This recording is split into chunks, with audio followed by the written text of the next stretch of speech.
welcome to the Cotidie Texas Open 2025. We're here in Houston for this gold event.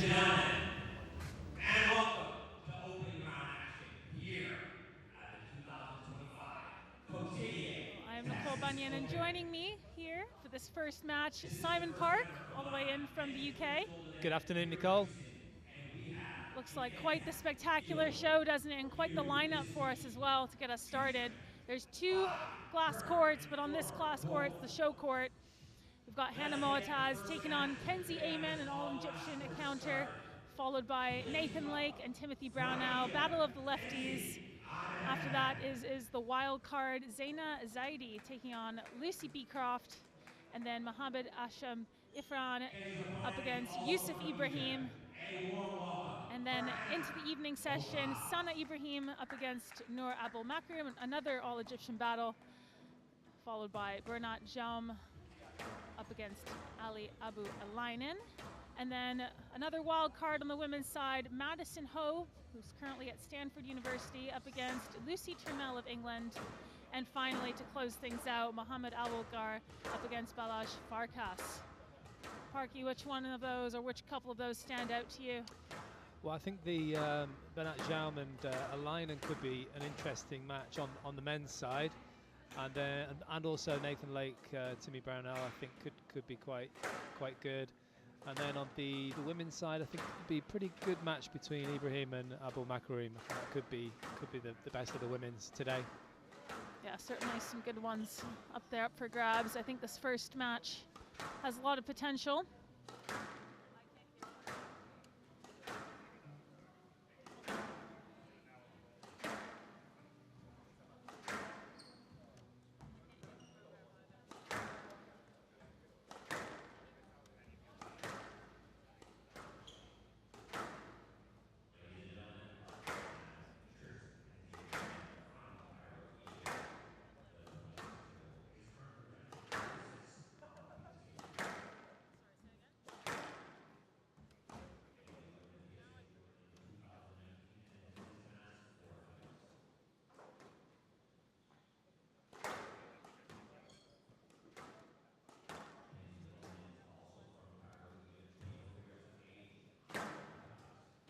So on the left side of your screen there in the white t-shirt, Kenzie Ayman. She's been up 39 in the world, currently down at 46, just 20 years old, one of the many young Egyptians that we see featuring on the PSA Squash Tour.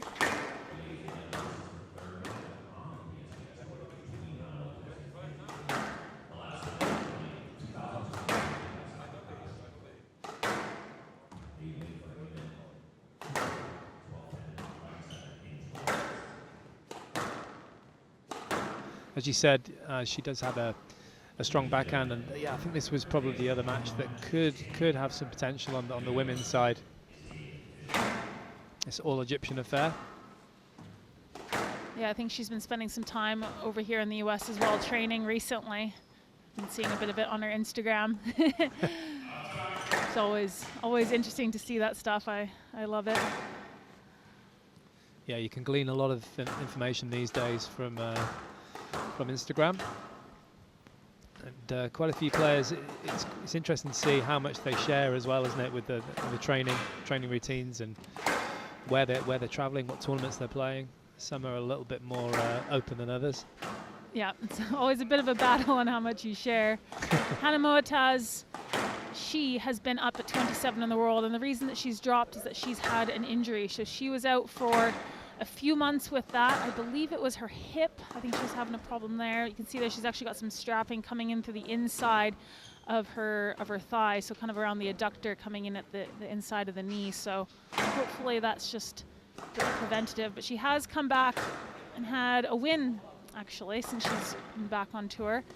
She came through against the wild card at the Kara Weimiller Open, Tae Min-ji.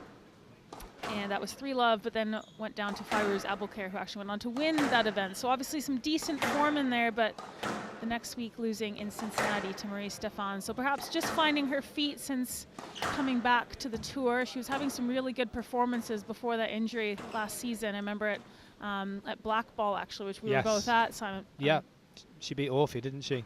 Yeah, that Amina was Orfi, that was outrageous. a bit of an upset, 14-12 in the 4th game there, and then went out to Olivia Weaver. But yeah, great, probably her best event, I think, at that level.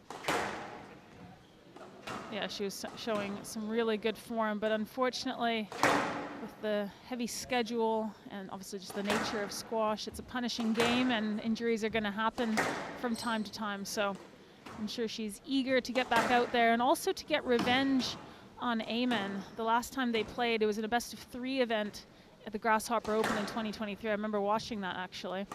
And Ayman was just on fire that day. She just came out and everything was coming off. She was hitting cross-court nicks from everywhere. And the first game was close, 12-10. But after that, she just didn't look back after she won that first. So. Well, obviously the best-of-3 format suited her there. That's the only best-of-3 they've played in the 3 affairs that they've had. Obviously 2-1 up to Hannah Moataz so far.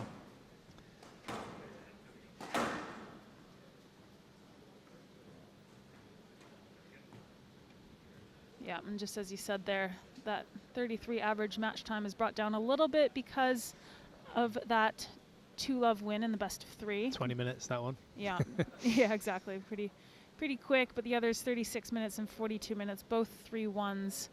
So I think we're going to be in for a good match here, to be honest. I think it depends a little bit on how Moataz regroups after that early exit for her in Cincinnati.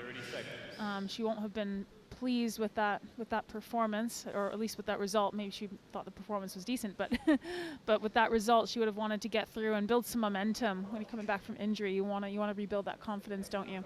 Absolutely, and I think for 2 reasons. That's why I think she is going to come through today for that last loss in Cincinnati, but also having lost Ayman in the last meeting.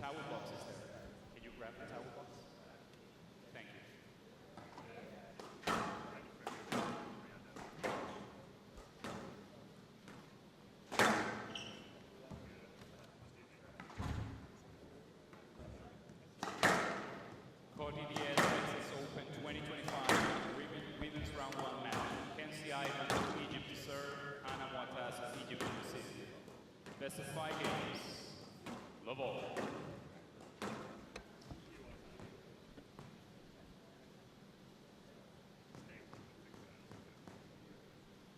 Well, here we go. It's Kenzie Ayman who kicks off the first match of this Cotidie Texas Open 2025.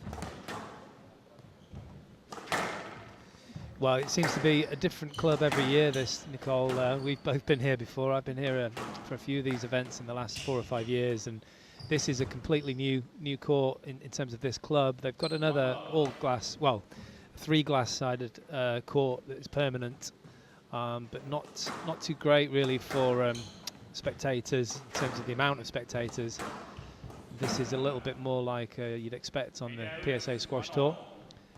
Yeah, they keep making improvements to this club, don't they? They held the World Juniors here a few months ago, and currently this glass court is set up on some pickleball courts that they've added. So unfortunately, you won't be able to play any racquetball this week, Park. I know. Well, I play racquetball, but not pickleball, which I was going to have a go at. But everyone tells me it's rubbish anyway. But the pickleball community around Houston will be very displeased.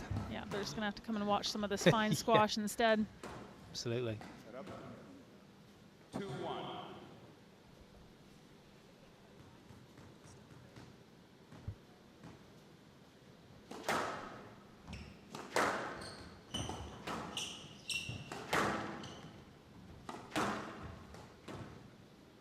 Yeah, it's quite easy to hit one floorboard in this on this court, Nicole, because the floorboards look pretty wide there. They do look wider than normal, though, don't they? 1.5 floorboards.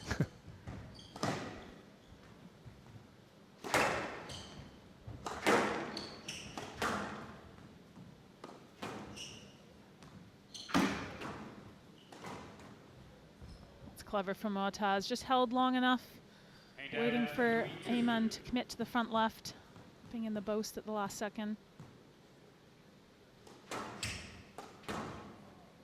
I always ask this question, and forgive me if it gets a little bit boring, but when I'm commentating with current players such as yourself, I always ask if you've played against either of these two and how it went and what the strengths and weaknesses are. Yeah, I have. I've not played against Ayman, but I've played against Moataz. That was a good couple years ago, though. She really likes to structure the play along the backhand side, as so many players like to, but you'll see her really, she hovers around that left tee area there, looking for the volley, looks to be really aggressive there. Has a lot of power, really good racket head speed on the backhand side. Obviously forehand side as well, but I'd say that's definitely her strength area, but I do think that she might try and look to expose Ayman a little bit technically on the forehand. Yeah, that was a poor error, wasn't it? Bit of a big swing, Yeah. so if she can pin Ayman in the back right corner, I think she could look to get some advantages from there. Yeah, I think she seems a little bit more consistent as well in general than Ayman. I don't know if you agree with that. I think Ayman can probably play pretty high level, can't she, when she's on it, but maybe not quite as consistent in her concentration as Moataz. Yeah, a few years between them as well. Moataz, she played professionally a little bit before she went to Harvard University, so she's had, like all these young Egyptians, they start playing pretty much when they're out of the gates at, in their teenage years. She does have a little bit more experience at in the college game, just grinding through and finding ways to win, which is another experience in itself.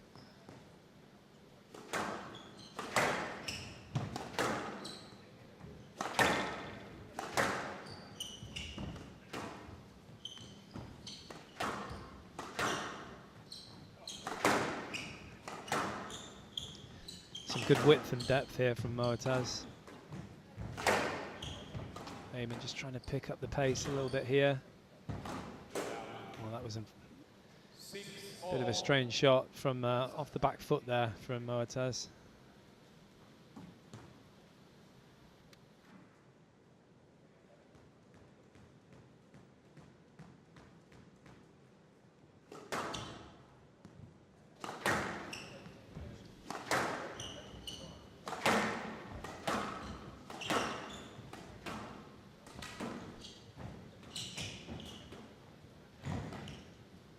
Good pickup from Ayman. Just managed to hang in that rally there.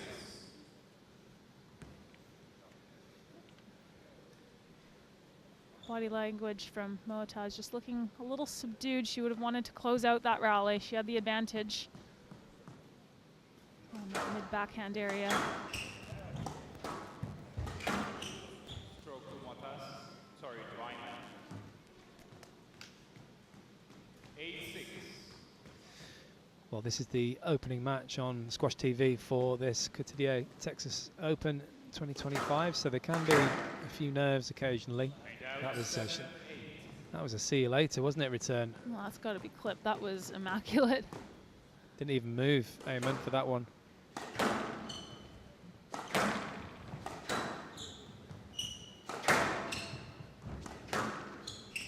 Yeah, she's got a slightly round arm on that forehand, Ayman. I mean, she can hit some really good kills from that position, but she has to be in a good position. When she's defending, it can be sometimes a slight weakness.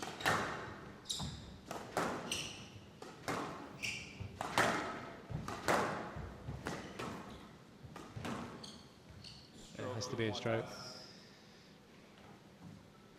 9-8.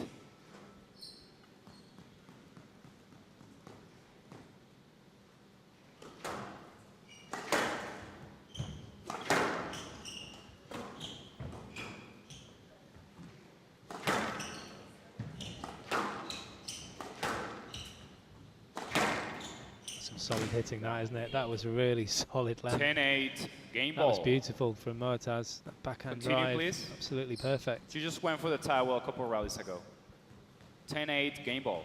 Yeah, experience starting to show through now from Hannah Moataz. She's down 8-7. Yeah, she's just been a little bit more composed in this first game, you'd say. Yeah, especially at the backhand here when it's mattered.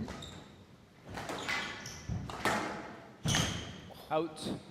11-8, game to Moataz. Well, that's good pressure from Moataz. 1 game to love. All quite quick at the end of that game. Just did what she needed to do to weather the storm from Kenzie Ayman. So So just 8 minutes, not the longest in duration, but very attacking squash between these two. And it is Hannah Moataz who leads the younger Egyptian by 1-0. Okay, so forehand, I would choose my forehand. Diego Elias's backhand.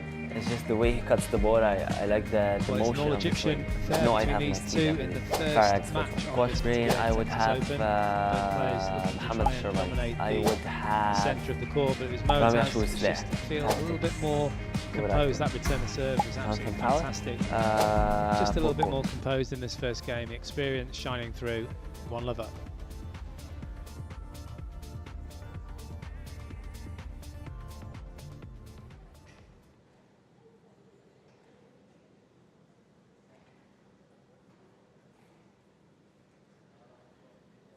Play will resume in 60 seconds.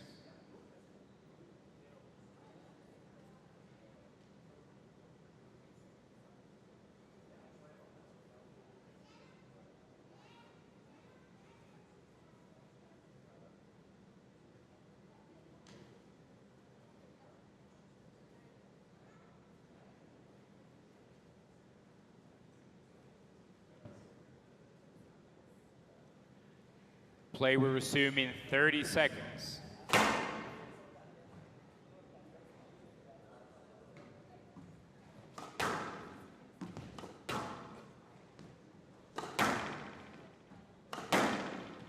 Fifteen seconds.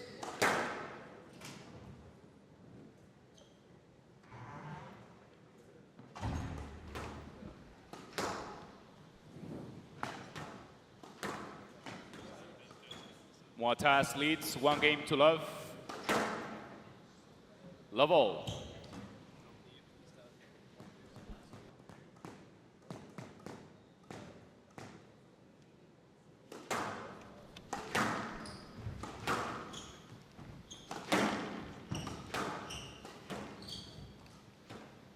What up? Yeah, just a little bit loose there from One Ayman. love.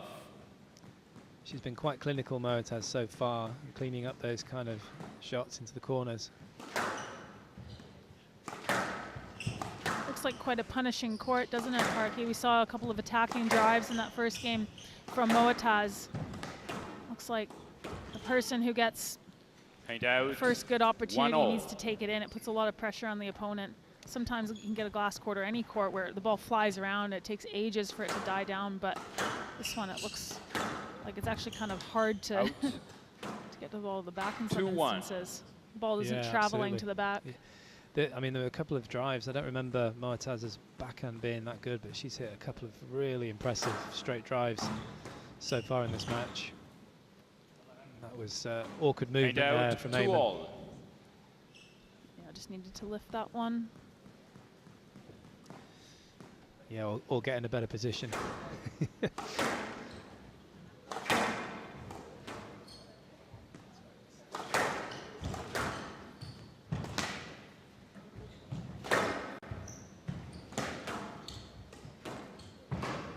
She likes that backhand straight volley drop, doesn't she, Amy?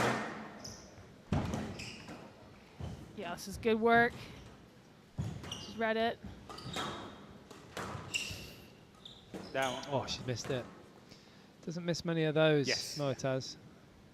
No, she had too much time Yeah, almost, didn't almost. She'd have preferred it on the backhand. Hand out. 3-2. Both these players like the backhand side, it seems. Yeah, I was saying this, I think a couple weeks ago, about how it seems like a lot of the Egyptian players in particular have really good backhands relative to their forehands. I think like Orfi massively favors the backhand. Kenzie Ayman, she's around the same Hand age out. group as Nada 3 Abbas. all. Nada Abbas as well, yeah. I was just speaking with her coach, actually. I don't actually know his name, a really tall coach that's here. And we had a little chat about the backhand because that's his favourite side as well. And he was Yes, going lad. through a bit of his ideas 3 all. about the technicalities. But yeah, a lot of the female Egyptians love that backhand side. Probably loads of hours of solo on the Yeah. backhand. Yeah, I think he also coached Suzuki as well. He was pretty good on that side. Still is.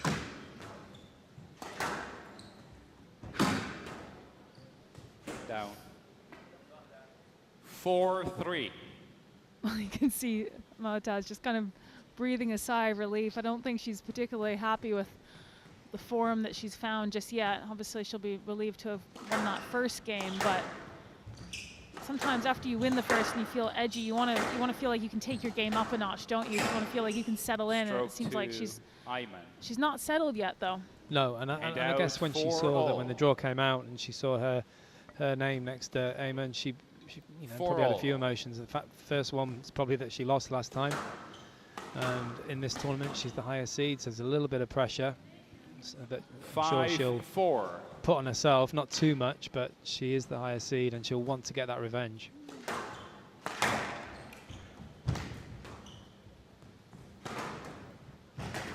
Yeah, it's good hustling. Don't think she'll get it. She does.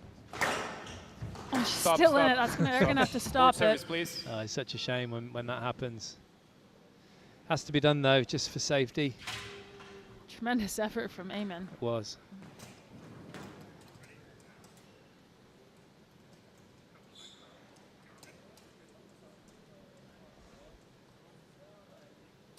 She got up from that pretty quickly. Must be doing some burpees in her training. I don't know if I've seen those on her Ayman Instagram. from the left. 5-4. Probably about the only thing that burpees are actually good for.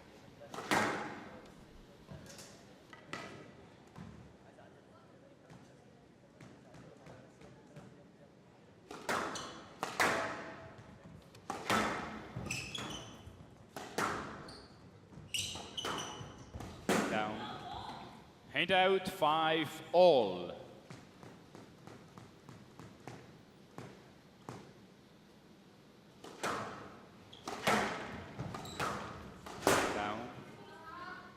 I was just about to say it's proving to be a decent match, but that was a very poor error from Ayman. And that's probably the difference. I mean, it's a long way to go, but just the consistency, I think, with Moataz in comparison.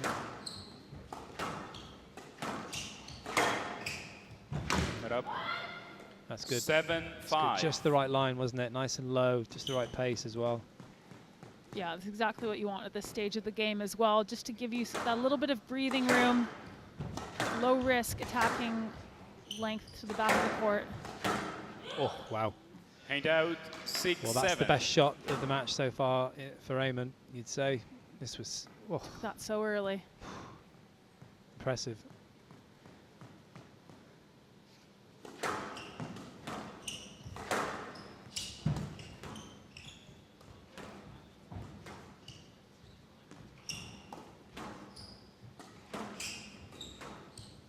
Out.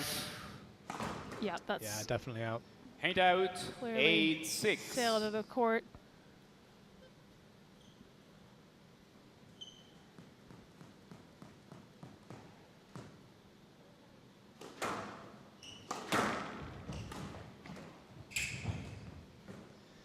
Well, that's the danger sometimes when you go in and you take that early high backswing and then try to really accelerate through the ball.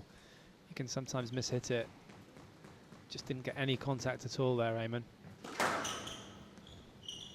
No, just misjudging it. Not the right time in the match or the game, was it, to try and be tricky? No, and again, that's a good point, actually, Nicole. It comes down to experience, doesn't it? Game ball. When are you going to try these kind of shots? When is it a good time? Yeah, in pretty quick fashion now, Moataz has earned herself 4 game balls.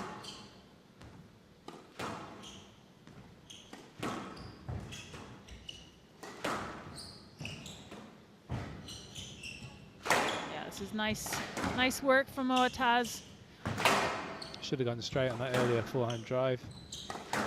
Let her off the hook a little bit though. She's still got 4 game balls here.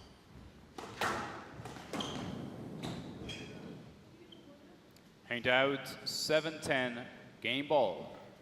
Well, she didn't see that one. Kind of, fortunately, went a little too deep, actually. Good taxi from Kenzie Ayman.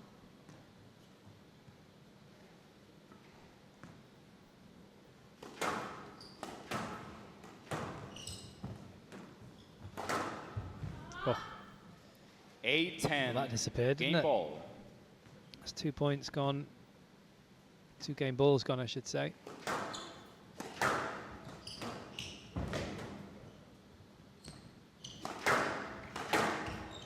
Oh, that's nice. 11-8, game to Moataz. Yeah, that's Moataz nicely leads tidied for 2 games to Moataz. love. Cross-court width wasn't there for Ayman.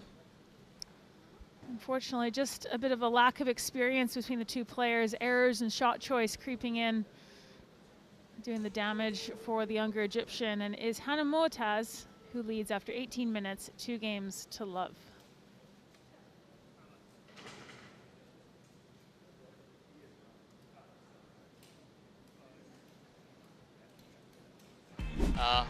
I would choose Mohamed Al-Shorbagi's forehand. Backhand, Well, as you said, Rami Ashur. Nicole, there was just Ali a difference Farag. in terms of Smoothest shot selection mover, I would say, on the and court. experience between And these 2 players. There's Speed, some I would take quite Tariq quite competitive rallies between these 2. Brilliant shot there from Ayman. Best of the match on the backhand side, and again Ali forehand Farag. with cross court, but Reception. just a couple of errors and a loose cross court there, giving Mason Hisham. her opponent the advantage.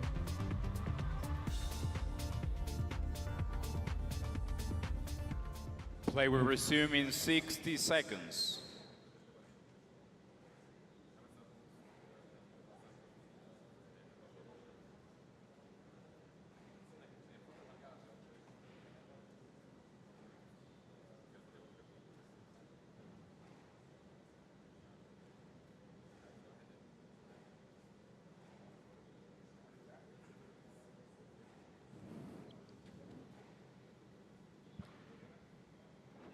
Play will resume in 30 seconds.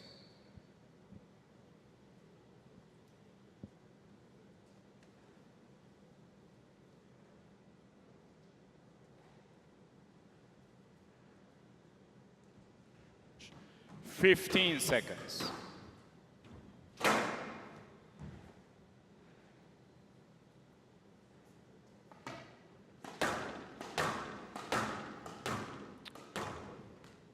Moataz leads 2 games to love. Love all.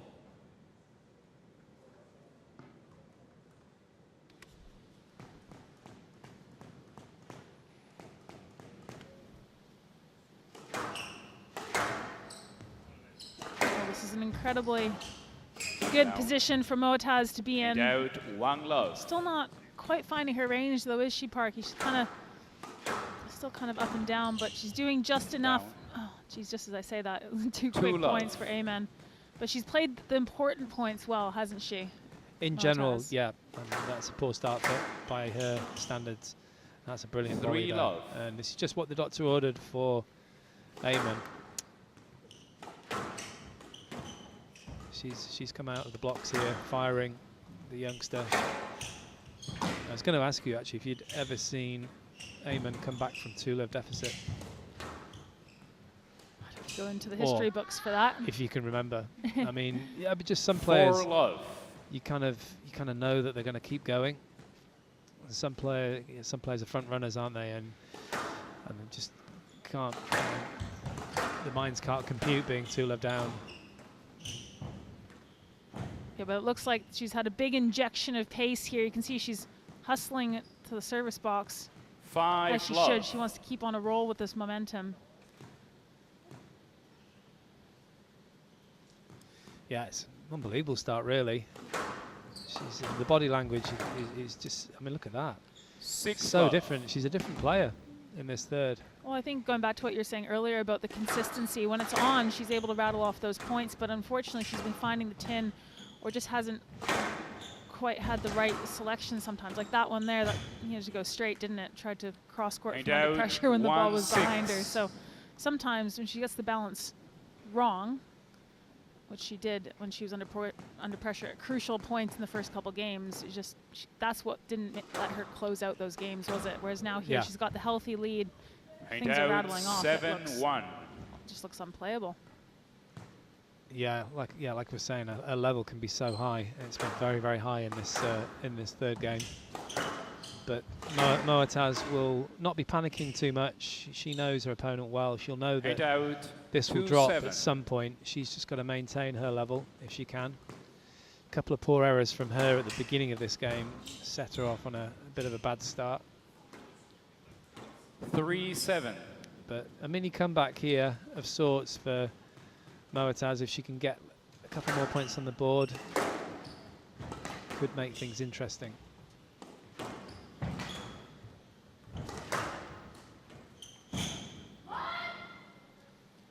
Four, 7. And this is what's happened here. She's just starting to break the momentum. She went absolutely flying, didn't she, Ayman? She needs to get another point on the board. She wanted the cheap stroke. Player review, Ayman on the yes led decision. I think it would be a cheap stroke. I don't know what you think. Yeah, I want to see this from a couple different angles before I give my professional opinion. Let's see it here. How early? Yeah, oof. It's loose. I mean, that's the best angle because it's behind the court. But I think she's clear. Yeah, the angle there, it looks like a let, doesn't it? She was on it quickly. She read it, and it was loose. But from the front angle, it looks like there was room to play. One of those where just enough for safety. Yes, decision of Bell. Ayman has one review remaining. 4-7. Yeah, Moataz, I thought, cleared very quickly as well. That's a nice hit down that backhand wall. So better hitting. Down. Oh, just as I say that, And out 8-4. just didn't commit to that forehand drop shot. Too close to the ball. There's a catalogue of errors really in that shot.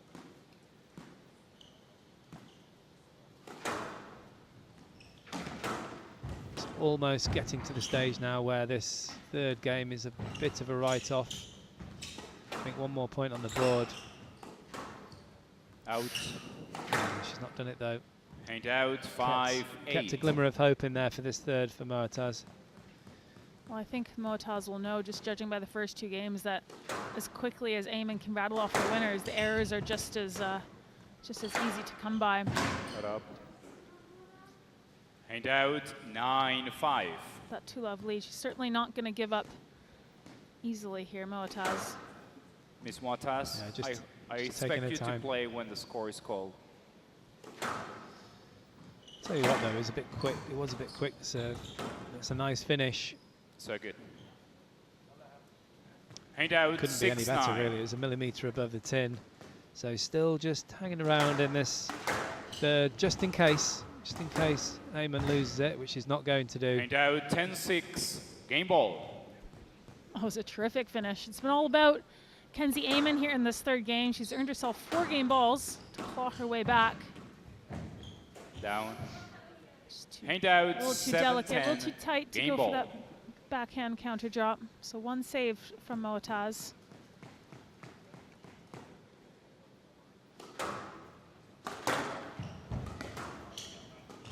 Down.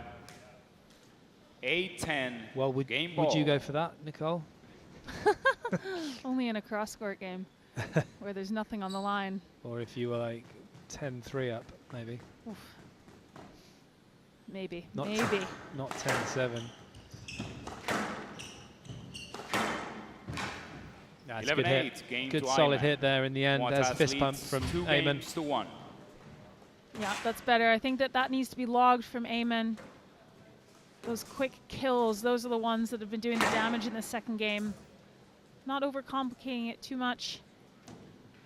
So just 7 minutes. Scoreboard's looking pretty much the same there. 11-8 for all 3 games. And after 27 minutes, Kenzie Ayman has earned herself a little bit more time on this glass court.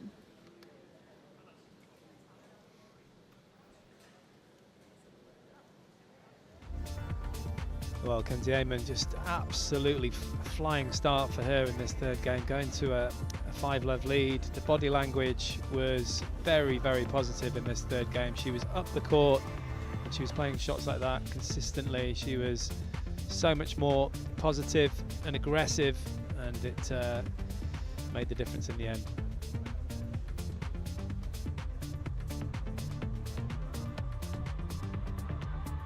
Play will resume in 60 seconds.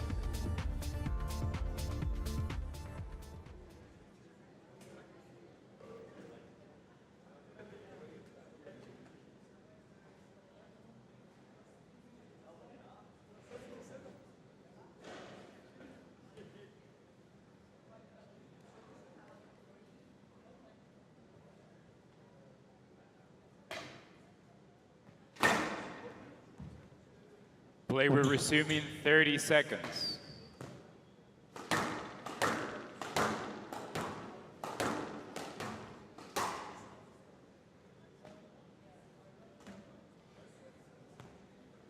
Fifteen seconds.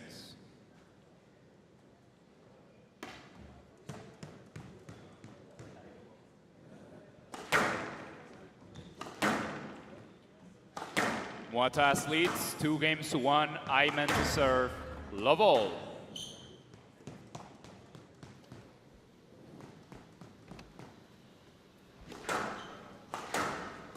Down. Hand out. 1 love. Well, it's a bit of a weird one for Hannah Moataz, isn't it? Because she doesn't really know what to expect when Ayman hits the ball. It could be a terrific winner, or it could be smack into the tail box. Sometimes, sorry, not the tail box, the towel box. Was it? It's that shot again, isn't it? That's the second time she's tried to do that and failed.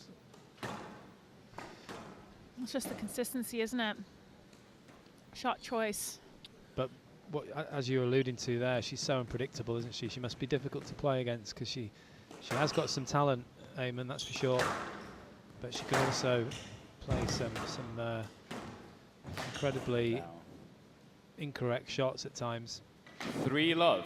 And this is the difference. It's a good start for Moataz. She's not panicked at all dropping that third game. She's fully aware of the qualities that Ayman possesses.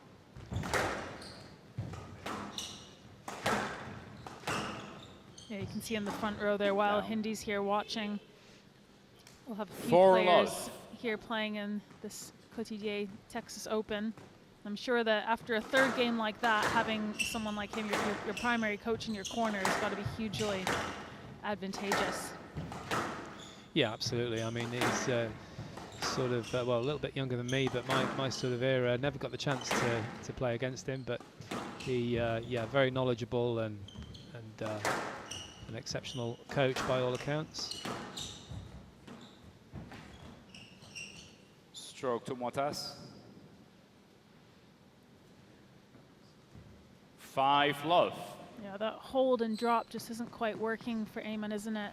Is it? A couple times on the forehand side, complete miscue in there, just catching the sidewall. This is a Drop in. 6 love. complete reversal of the third game. It is, but in a different kind of method. I mean, there's a few errors coming in, some strange shots from Ayman, a real drop-off as we expected from that third game.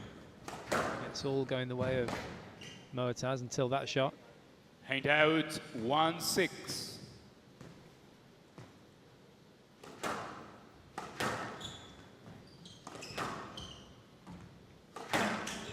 Yes, led. 1-6. Parky, if you were coaching Hannah Moataz against Kenzie Ayman, what tactical advice would you give her? I'd be getting her to keep it pretty straight most of the time. It'd be a pretty boring game plan, I feel. You know, keeping it tight and straight and close the court down. Close the court down. Not just to the back of the court, but obviously drop shots as well. And out. Obviously, got to get her moving, but not give her any angles and openings to play with. Bit more over to the back right as well. I think try and get her deep there as much as possible. Thank you. Hand out 7-2. Maybe a few lobs cross court over to the right hand side just to switch it up. Down. But the main thing is the mental strength. Hand out that mental 3-7. Consistency. I think that she holds over Ayman in general. Not up. 4-7.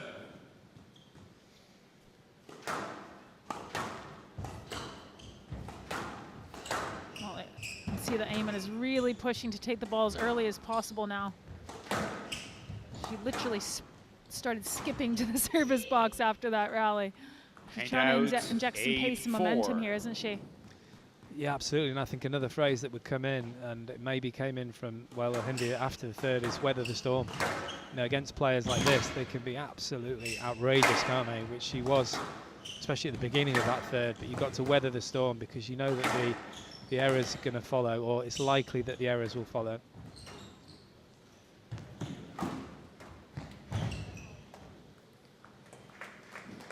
Yes, yeah. But if she can just clean up her game a little bit, Ayman, and get a little On bit the more left, consistent, she will do with 9-4. experience. Hopefully, she's going to be a good player. She is a good player, but she's going to improve. Hopefully.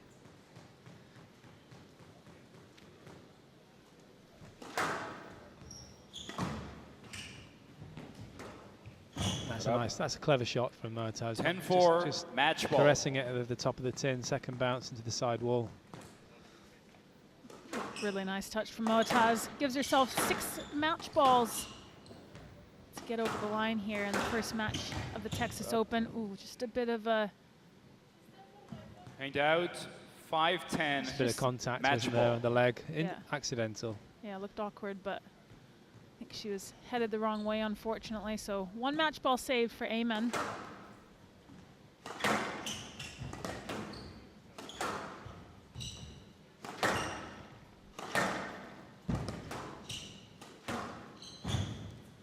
Nice 11-5, match to Moataz, 3-1. Yeah, that's a 11-8, 11-8, 8-11, 11-5. very, very confident, sorry, not confident, but very experienced performance, you have to say, from Moataz. Actually, probably wasn't one of her more confident performances, but she found a way through. To the second round, here in Houston, from Egypt, Hannah Moataz. So we're going to hear now from Bill Buckingham and Hannah Moataz. Very scrappy affair against a very tough player.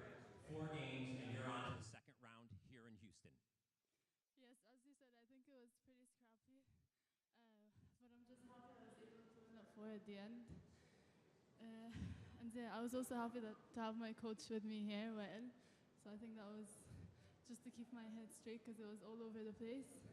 But yeah, I'm just happy to go through the second.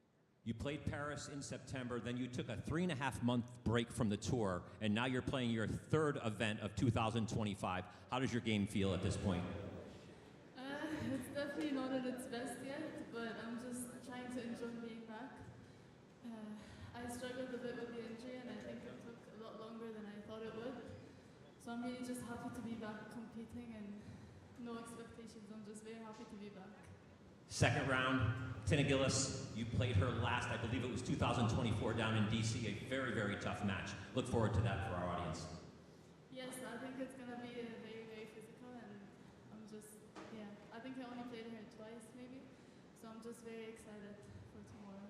Congratulations, on to the second round here in Houston. Ladies and gentlemen, a big round of applause for Egypt's Hannah Moataz.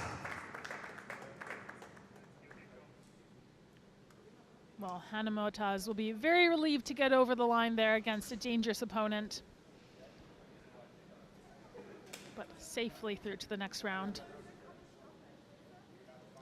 Yeah, fantastic start for Moataz at the beginning of that 4th game, emulating her opponent in the 3rd game, but just a little bit more consistent, some better experience on the court, better shot selection from Moataz. She kept her composure.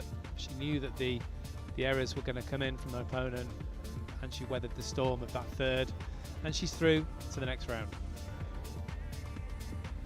And there's a confirmation of the score. Pretty short duration, 3-1 for Hannah Moataz, 11-8, 11-8, 8-11, 11-5. So just 34 minutes and she's booked her place into the next round here in Houston. Well, next on court, battle of the lefties.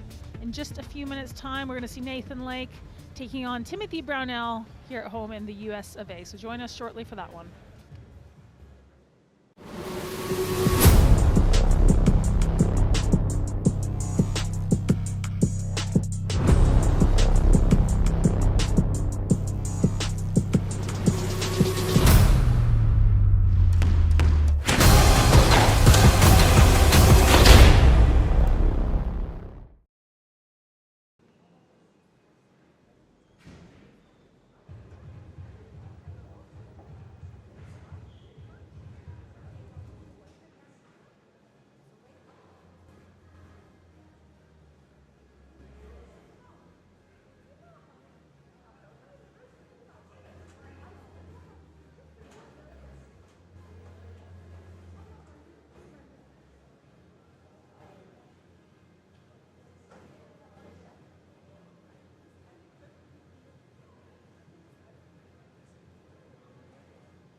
taken her third US Open title. She's won another major title, Hania El Hammamy. Laura El Shabini has won a 7th World Championship title.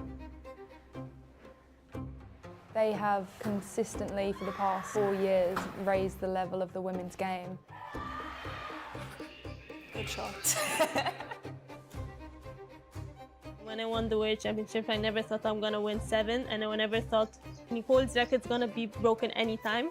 I thought what she did was something unbelievable, and no one were gonna reach this. For her 8th world title. You have to have players like her come true, and she said she wants to match up and win the record.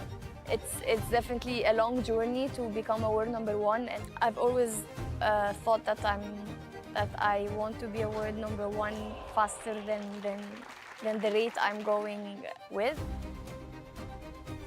I don't think I will ever stop playing this game until I win this title, because it means everything. It's the most important one.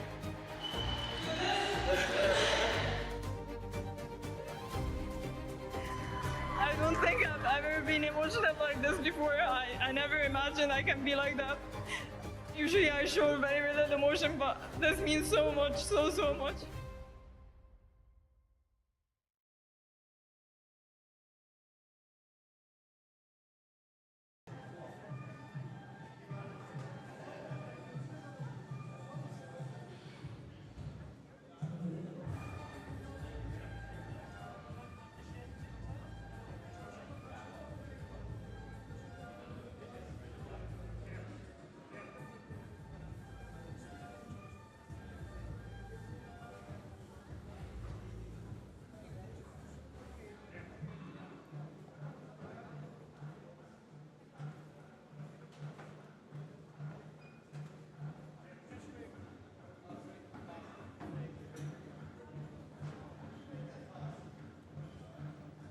And good afternoon, ladies and gentlemen, and welcome to continuing first round action here at the 2025 Cotidie Texas Open. Our players are ready for the second match of the day. Please welcome to the court, from England, Nathan Lake.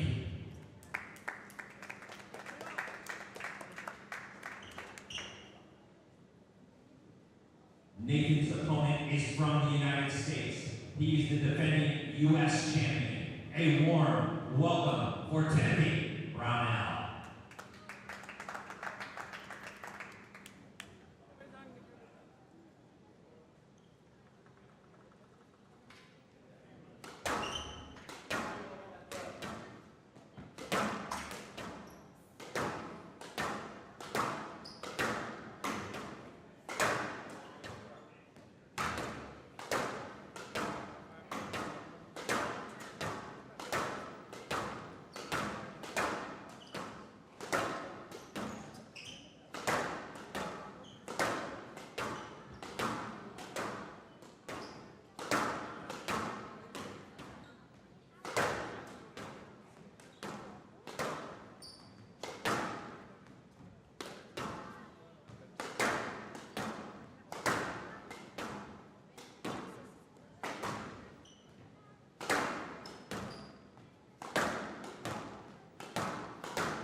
Well, here we have the second match of the day on this show court, the first men's match of this Cotidie Texas Squash Open 2025, and it's England versus the USA.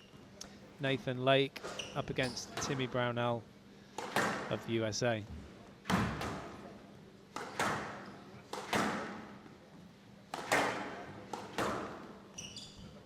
Well, Timmy Brownell, 29 in the world currently, 27 years of age. He's been on the tour for a decade, but that doesn't seem quite right. 3 titles so far from 5 opportunities, and a pretty decent win rate so far. And that knock-up seems to have gone really fast. I haven't even gone through Nathan Lake's stats, but I can tell you he is from England and has been as high as 22 in the world. Bags of experience. Great player for England. Well, I'm Simon Park, and joining me for this match is Canadian international Nicole Bunyan. Good afternoon, Simon Park. Good afternoon, Nicole Bunyan. Not often you see 2 lefties battling it out, is it? Very true. Very true. Well, they have played before, these two. Nathan Lake with the advantage so far, and as you tell me, the Lifetime Plano International Squash Open 2021 was here in Texas, and that was a 3-1 win for Nathan Lake. 60 minutes, bang on. What are you expecting today, Nicole? Well, it's a good few years ago, isn't it? I don't think that result is really much to go off of. Have to look at the more current form of both of these players. And to be honest, I think it's got this is the Cotidie potential Texas to Open go down to the wire here, round Parky. 1 match. Timothy Brownell. Yeah, hard to believe it's almost 4 years ago. Of England to receive. Best of 5 games. Love all. Yeah, Timmy Brownell has improved a great deal in the last couple of years. It's shown by him being in the top 30 these days. He's had some good wins on the PSA World Tour as well.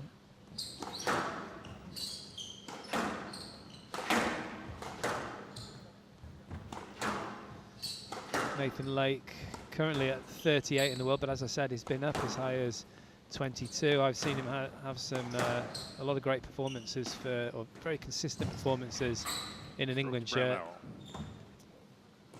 Always very professional, Nathan Lake. One love. He's got very good skill set. Yeah, he really does. Just hasn't had the best run of form recently, which is why I think that ranking has dropped. Just was playing in the Motor City Open in Detroit a couple weeks ago. He was up against the Mexican national team. He beat Cesar Salazar in the first round and then lost out to the eventual finalist, Leonel Cardenas, in 5 games. So he's got to take a lot of confidence from that, I think. Well, Cardenas is a guy who's very much hot, isn't he, on the PSA Squash Tour.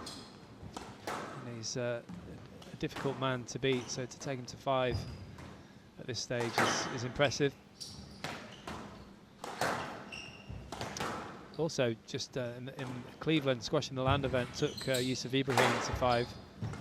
You know, he's going to be disappointed, of course, that he lost both those matches, but shows he's in good form. Absolutely, just getting those performances back.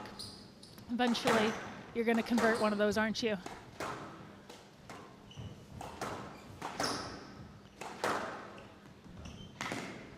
Well, a bit of a fortunate bounce there for Timmy. Always seems to play with like this wry smile on his face, doesn't he? Yeah.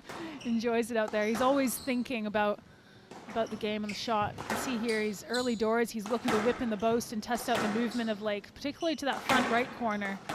This ball does take. It's very punishing, this court, isn't it? Yeah, it does seem that way.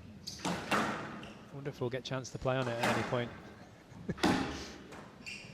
But yeah, I think people used to say that about me. You know, I played with a smile on my face, but it was actually a grimace. And out. And people didn't realise that. It's very close. 1-2. Yeah, they're very close a grimace in nature, and a smile. aren't they? It's hard to tell. Depending on who I was playing.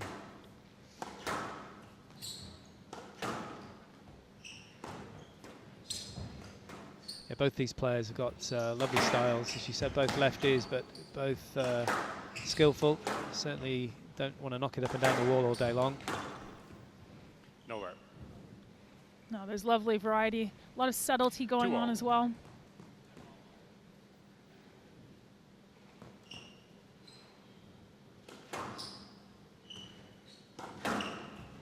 So you think this one could go to 5, Nicole? I think it could potentially, yeah. But I don't think that we're going to see a massive duration, though. I think that I think just the way that this court plays, also kind of the way that both these players tend to play as well. You can see here, there's not long, drawn-out rallies early doors, are there? 3-2. Yeah, and the ball drops in like that in the back of the court. Yeah, it's so deadly. Not a lot you can do about that. He's still smiling though, Timmy.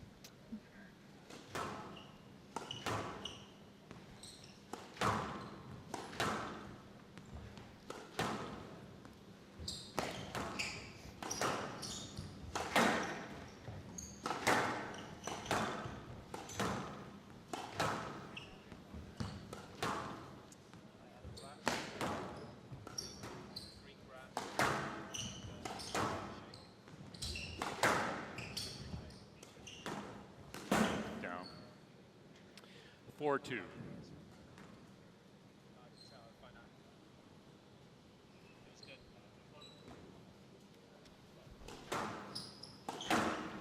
Stroke to late. 5-2. Player review, Brownell on the stroke decision. Well, we're going to have another look at this one. Ooh, what do you think there, Parky? I think it's going to stay as a stroke. It was a loose ball, wasn't it? Landing outside of the channel there. And Nathan Lake was ready to play that nice and early. Yeah, if he tries to Stroke swing. to late decision upheld. Brownell has one review Brownell's going to remaining. get a racket in the face, Left isn't he? side, 5-2. Yeah, absolutely. And Nathan Lake, you know the kind of players that aren't going to exaggerate the swing. He's certainly not one of them. That's a lovely shot. That is tidy. Wow. Beautiful shot. Return the serve. Just goes to show how good the serve has to be. It did hit the sidewall, but it just popped out too much, gave Brownell too much room to play that shot.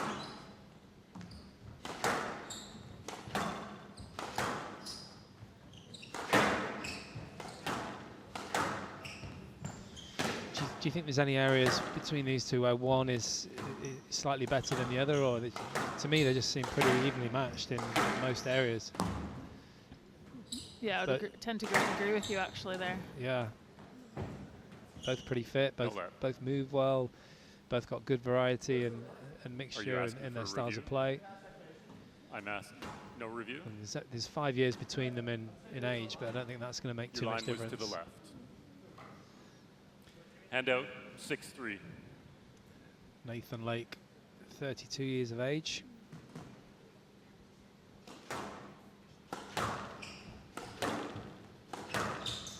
Yes, lad. 6-3.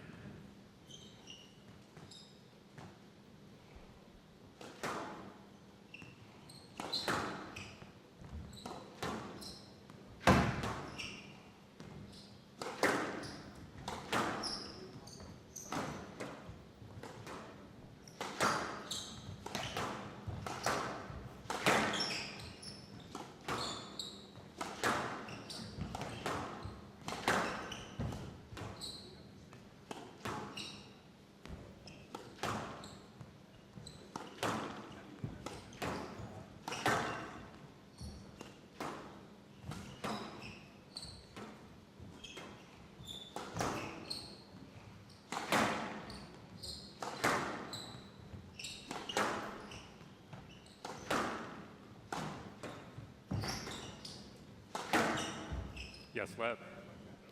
Left box, 6-3.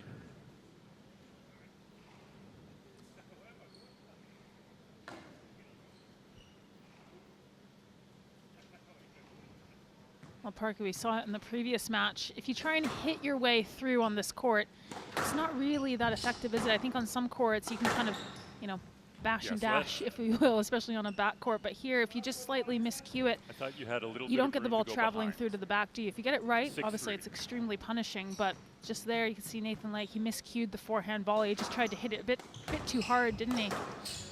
Yeah, Didn't it get looks the like, line. I mean, even that ball there, it just seems a Ball little was in bit the dead back. off the front wall, this court, which is unusual for a glass court these Hand out days. 4-6. It's quite warm in this. I mean, we're very close to the court here, and it's quite warm here, but I'm not sure how warm it is on the actual court. It's fairly cold in other areas of the club.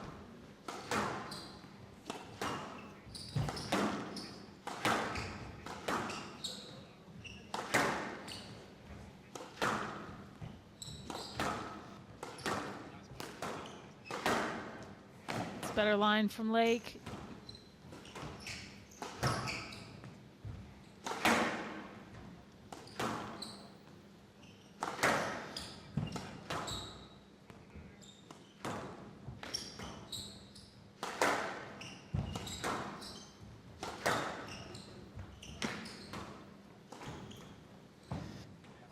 Oh, it's a terrific touch from Lake. Beautiful touch. Beautiful Saw that touch. quite early, didn't he? Yeah, it's the movement as well. I watched the movement from Nathan Lake. Look how 7-4. strong he is on that lunge. The back foot is dead still as he plays that shot. There's still a lot to do, isn't there? Even when you get there, you've still got to control your movement.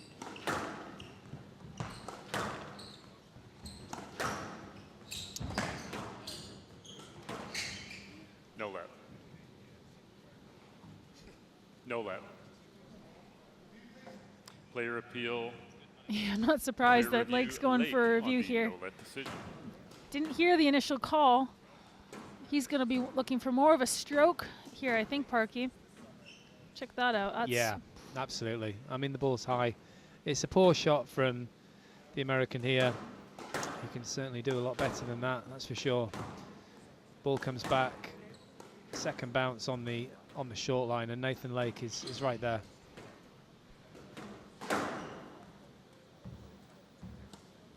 No let decision upheld. Lake has no Wow. reviews remaining. I mean, that's a stroke in my book, Yeah, Nicole. I'm shocked by that we one. felt that your line was in front of your opponent.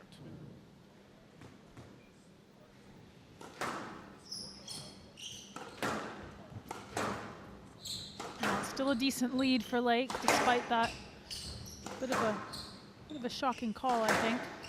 Yeah, I mean, that's another good thing, again, about the similarities between these two. They get on with things. They both have a good attitude on the court. You know, they might inquire, as Lake did there, but it's usually pretty short. And, down. You know, both these players Hand out. enjoy the game, well behaved on court, which is good to see. 8-5.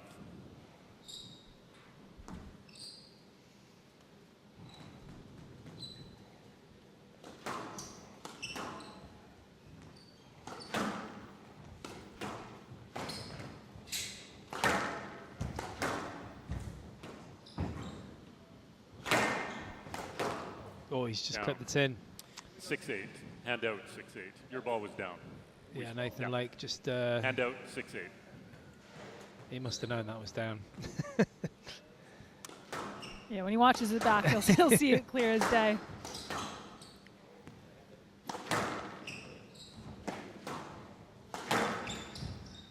No let. 7-8.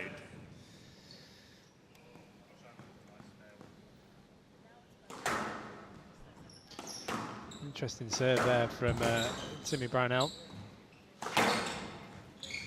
No let. No, you've got to go. No, you've got to go. The ball was in the back. Yeah, I think in this situation that the referee has got a good point here. Did go into the back of Timmy Brownell a little there. That's a correct decision in my book.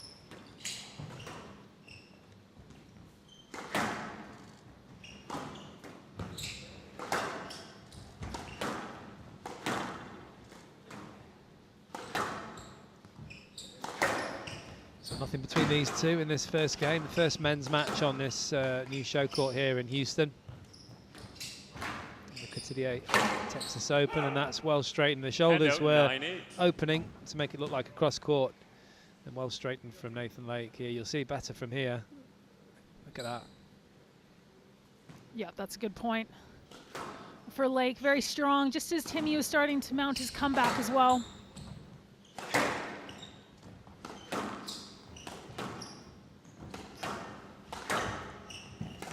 Down. Why did he try and cross-court that? A lot of confidence. Thought you might know. Confidence, yeah, but then went into the tin and should have tried to straighten that. Easy from here, of course. So 9-all. Big chance to take first blood here for both players. 10-9, game ball. A slight advantage for the American now. One game ball then to Timmy Brownell.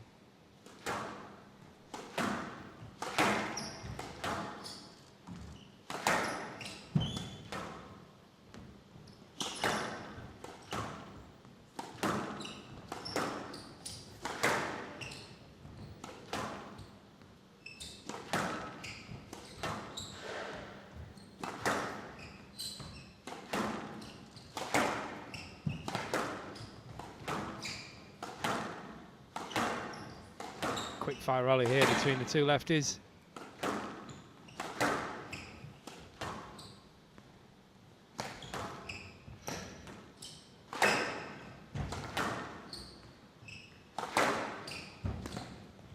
Oh, it just clipped the tin. 11-9, game 2, Brownell. That would have been a winner had it gone One up. game to love. Bit of a sigh of relief there from Timmy Brownell. So Brownell taking the first game, the American 11-9 in a quarter of an hour. He leads by 1 game to love.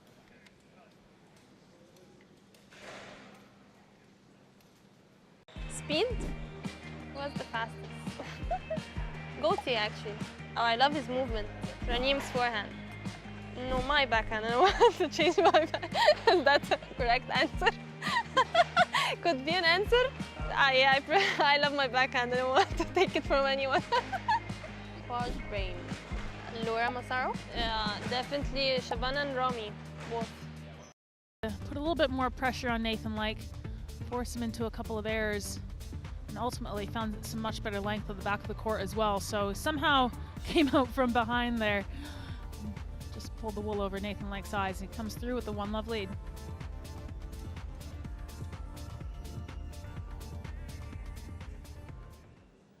Play will resume in 60 seconds.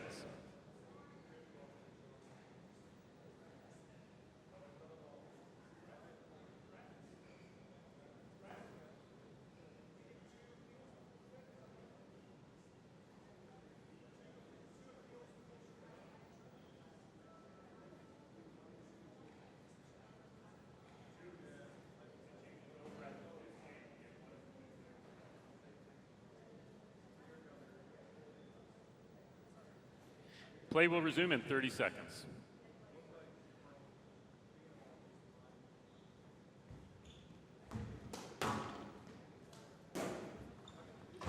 Fifteen seconds.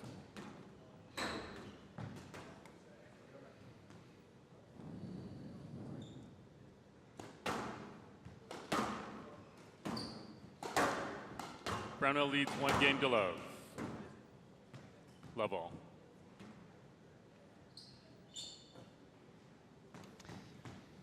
Well, a pretty close first game, Nicole, as expected, between these two. It's been almost 4 years since these two played last here in Texas. And it's another good battle. Timmy Brownell will be in a different position today, being expected to win the higher seed. Hand out, 1 love. Made a lot of improvements over the last couple of years. Plays with a smile on his face, as you said. Yeah, he can trouble the top players on his day, can't he?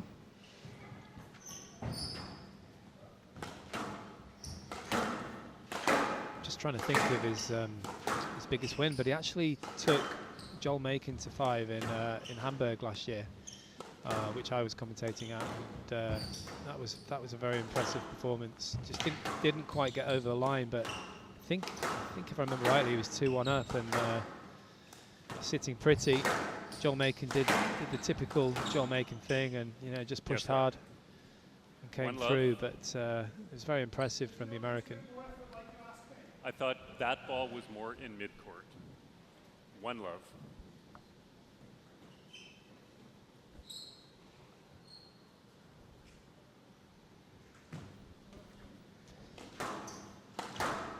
Yeah, Brownell also beat Dasuki at the London Classic last year, I believe. Obviously best of 3, so puts a little bit more up to chance there, I think. Kind of favors a different style, perhaps, but... Yeah, he was very good at taking nothing away from him. He was very good in that match. It's a fantastic win.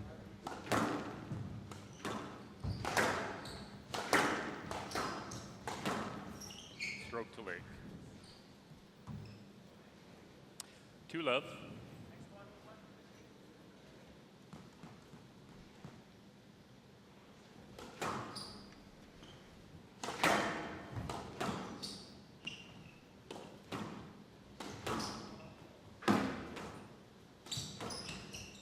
Yes, let. 2 love, right box. Yeah, it's good to see a male American player with this kind of ranking. It's when I was playing, there really weren't any male players of that sort of caliber, of that ranking. And of course, the game is really big here these days. Obviously, some great tournaments over the years, and with LA 28 coming up, and the women are so, so strong, second in the world, really, aren't they? Just behind Egypt. Yeah, it's a big opportunity for the U.S. players. Hopefully, I mean, it's still a few years away, LA 2028, so hopefully there's a few younger players who are also looking at that as an opportunity. Oh, that's nice. 3 love.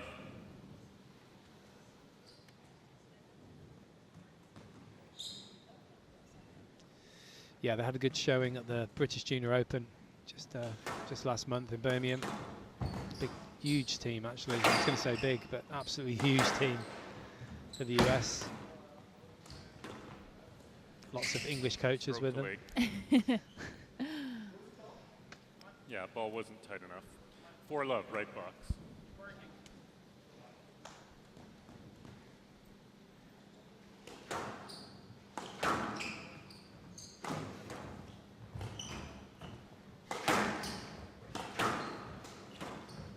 Stroke to Brownell. Oh.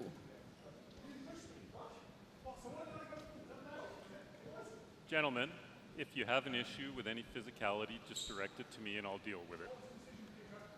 Hand out 1-4. Just a few handbags going on here, Nicole.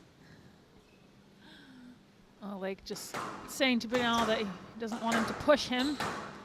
It's funny, it's ironic, isn't it, as we were saying, how good these two were in terms of attitude. I don't think there was too much in that, though. No, I think, to be honest as well, because this court is so punishing, you can see there how far it drags you into the corner. You have to have a lot of momentum going into the shot, don't you? So I think that that's all that was from Timmy. He's working hard, he's hustling to get up and cover that ball. And so, obviously, 5-1. Sometimes your opponent just gets in the way a little bit.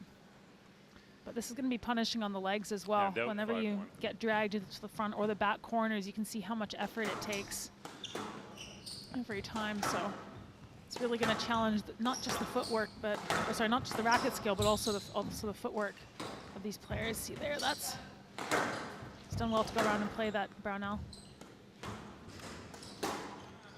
Down. Yeah, I don't think that, going back to the earlier incident, I don't think that it was anything intentional from Brownell. But when you're in front and the force in the back, you kind of can be a bit irritating, I guess. But it's made Nathan Lake kind of get a bit perked up here.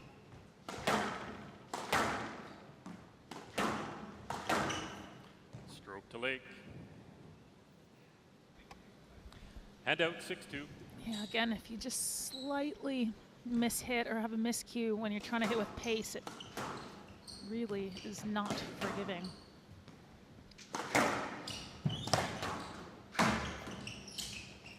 Stroke to Lake.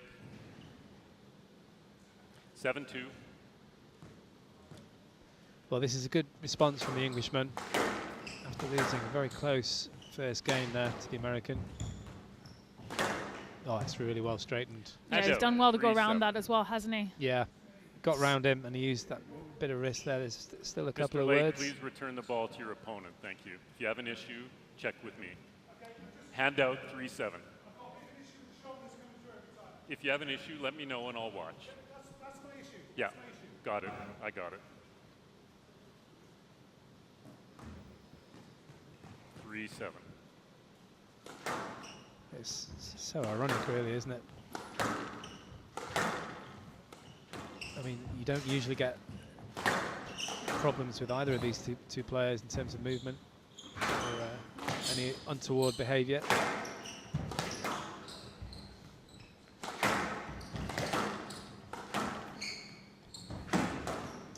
Just sometimes it just can be the styles of movement, can't it? The foot patterns, and these two have only played once before, and that's when Nathan Lake would have been pretty much the overwhelming favourite, even though it went to 4. Today, generally a bit closer, a lot closer. No left. 4-7. Too far to go, ball was short. Yeah. And also, gentlemen, I want you both, right side. Gentlemen, can I have your attention? Do we need, can you use your shoe for that? Can you use your shoe for that? I'm seeing a little too much physicality.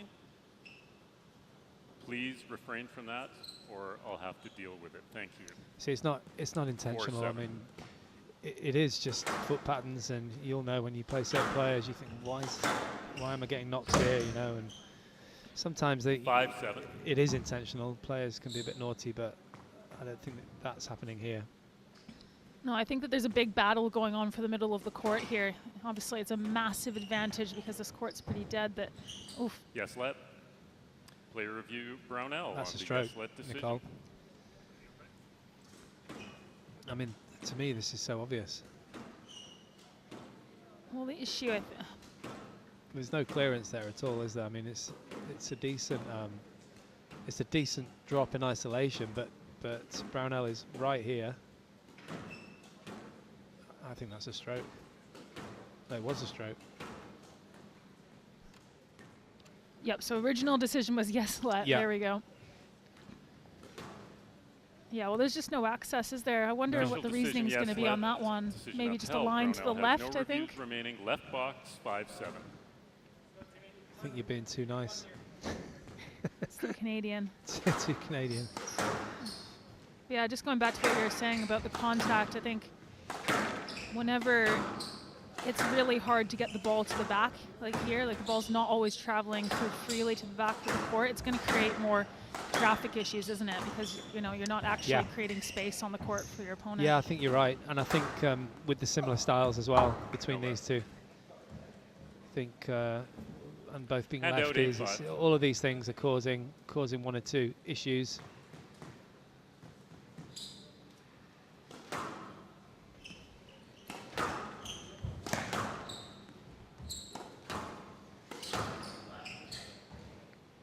Are you asking for a let, Mr. Brownell?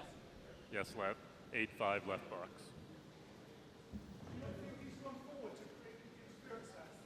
I just thought you didn't make enough of an effort to clear. 8-5. Parky, I think that was a little bit of a lifeline for Brownell. That was a nice shot by Lake. Bit lenient. 9-5.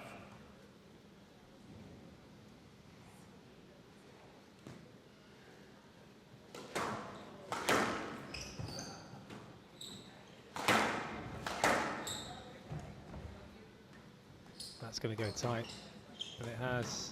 Oh.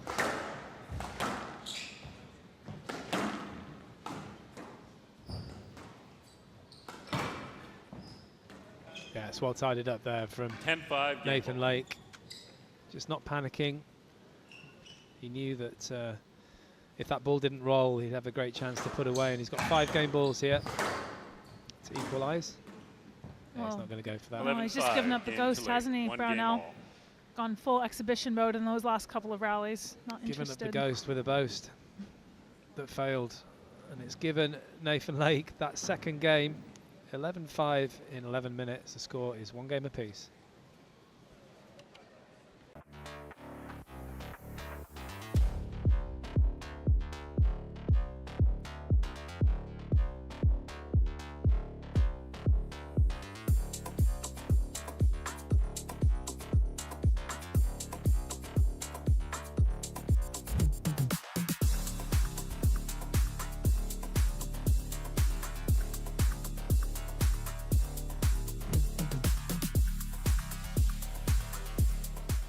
sidewall, not quite traveling through the back of the court.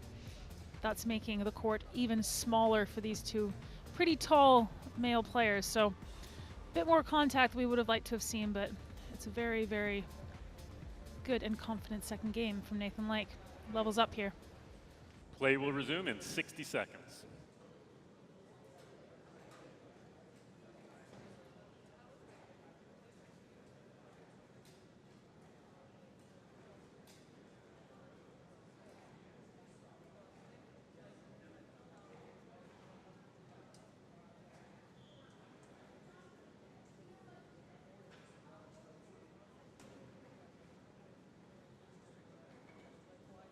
Play will resume in 30 seconds.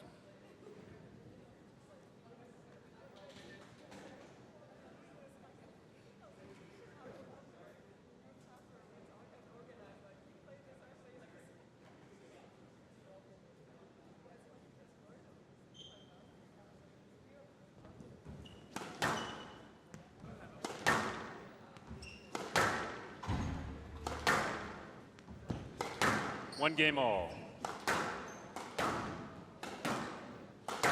Lake serve, love all.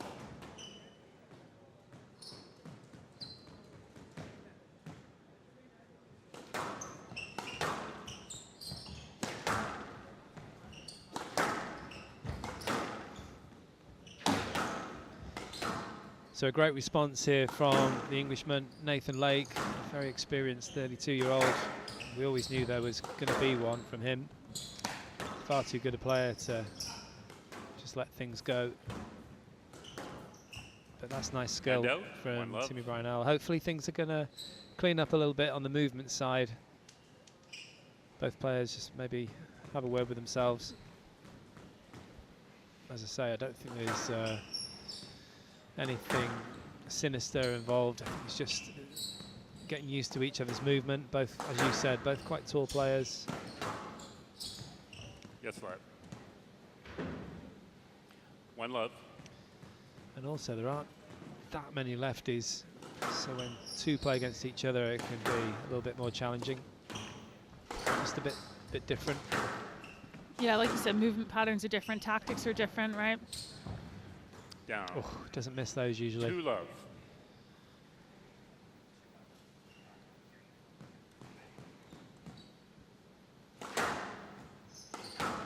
It's an interesting serve, isn't it, Brownell? It's almost like a tennis serve, just kind of overhead, just whacks it.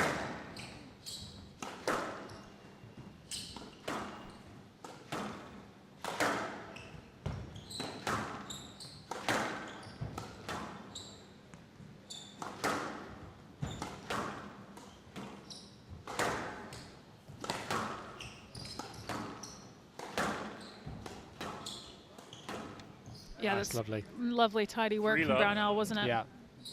He's very casual at times, isn't he? It really works, as demonstrated by that shot, but it's nice to watch. He's just very, very free and relaxed, the way he plays it in.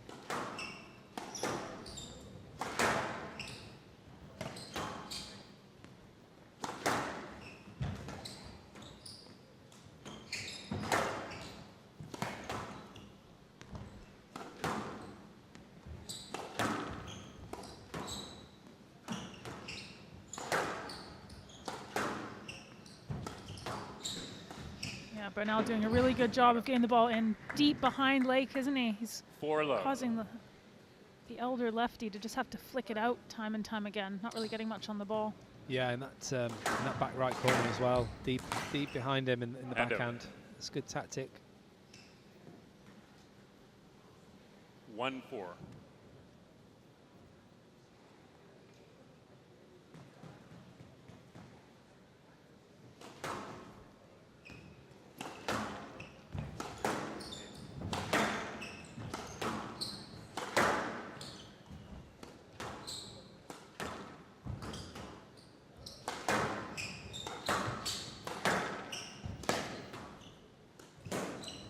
He just let that drop far too low there, Brownell. He knows it. Right box. I think usually I want right box. I'm coaching, try to get people to take that volley from a higher point so you can come down on it. 2-4.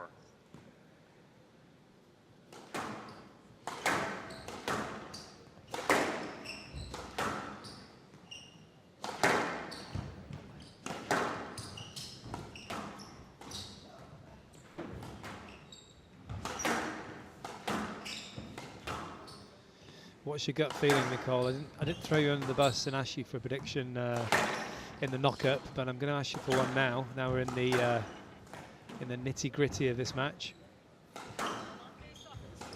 Well, not based off of the scoreline, but just Down. purely with my gut feeling. I'm going to say 3-4. a Brownell win in 5. You heard it here first. You want to make a bet? Yeah. $6. All right, $6.50. No less. Well, since you went with Brownell, I have to go with Nathan Lake. But 4-all. yeah, we're finally poised here. Absolutely nothing in it. 1-all and 4-all. Could go either way. And as we said, you know, there are quite a few similarities here between these two.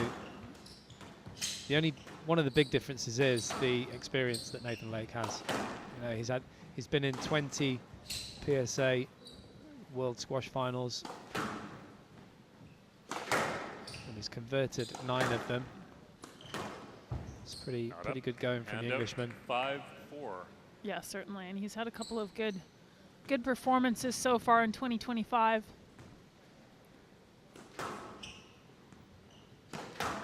Brownell, on the other hand, hasn't really, aside from the win against his teammate Dylan Huang of the US, he hasn't really been able to make as much headway as he probably would have liked to.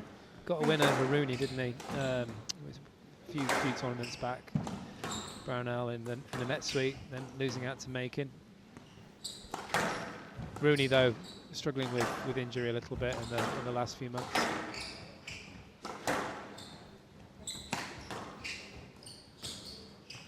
No left. Yeah, I think that's correct. Ball You was know, too just tight, more effort to go to the ball. he No. kind of had to get over that Hand out, interference, 5-all. and the ball was coming back. I agree with the referee in this situation. Just a little bit there, but the ball's coming back. He can adjust. He's got time to adjust there. Yeah, it was tight, wasn't it? 5-all. Sometimes you see that and you think, oh, it's going to be pretty awkward. I'll leave that one. Oh. Yes, Larry. 5-all.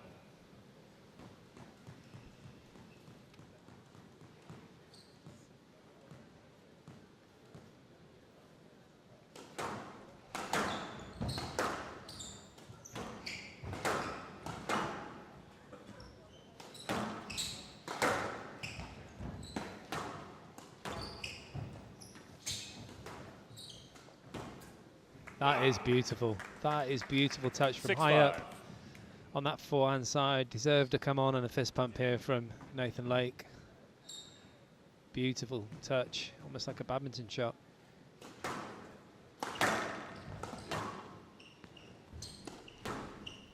Out. Just clipped. It's unlucky. 7-5.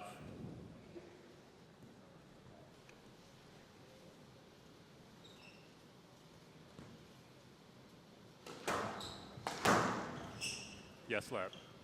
7-5. I think there is going to be just a little bit of luck involved in this match between these two. They're both attacking. It's whoever's just a little bit braver. Maybe just a bit more positive in their attacking short game. Yeah, it's not one of those matches where you think it's really going to come down to physicality, right? It's not been really long drawn out. Ooh, he's made the wrong one there. Great reactions from both players. What I will say, though, because the players, they're having to make some pretty tough movements, though, so it's not necessarily the endurance, Left it's really box, the repeated 8-5. speed into the legs, isn't it? So whoever can also keep up that muscular endurance and that repeated speed throughout the match, their shot quality is not going to drop off as much. Yeah. Yeah, multiple lunges, but certainly not the kind of rallies that we saw in the final of Pittsburgh. John Macon and Yusuf Ibrahim. 9-5. 4-minute first rally in that final. That's enough to make some people think about quitting not just the game or the match, but the sport, probably. Taking up pickleball. Down. Hand out.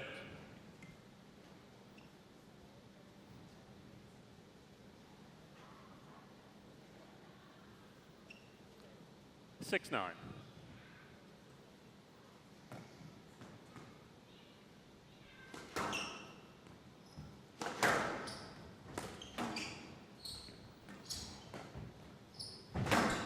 Yeah, just a little bit high, very high And really out, on that 10-6, cross-court drop shot from Brownell. Too much time and space. So 4 game balls then for Lake. And a beautiful boast there. And out, 7-10, game ball. Still looking very relaxed, the American.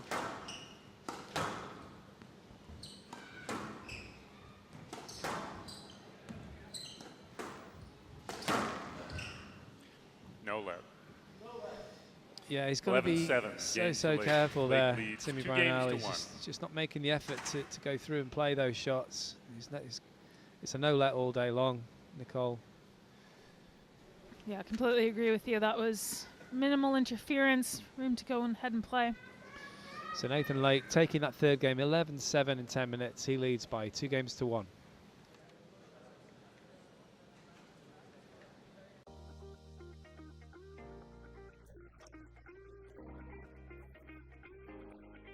Squash is a great sport that everyone should have the opportunity to play.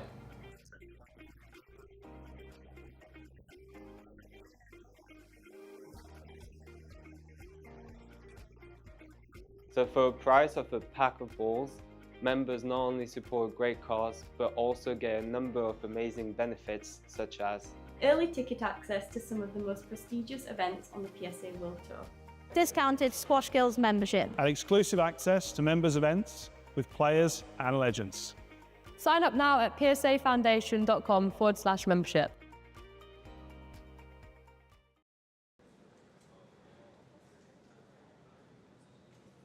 Play will resume in 60 seconds.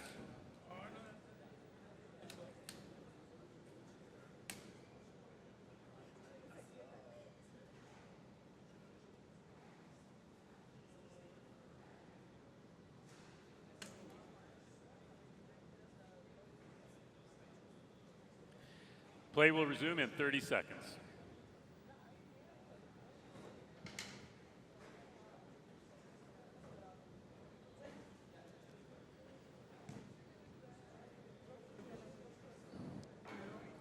Fifteen seconds.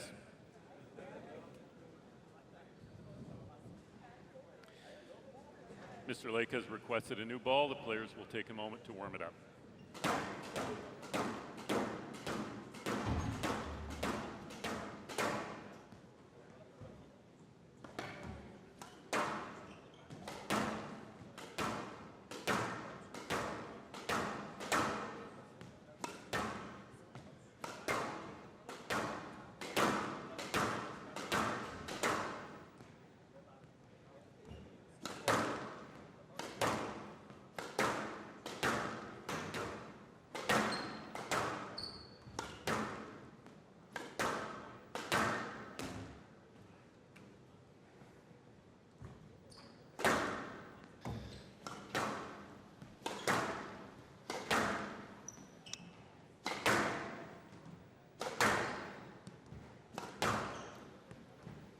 So Nathan Lake, after the end of that third game, requested the new ball, which they're just warming up now. It shouldn't take long.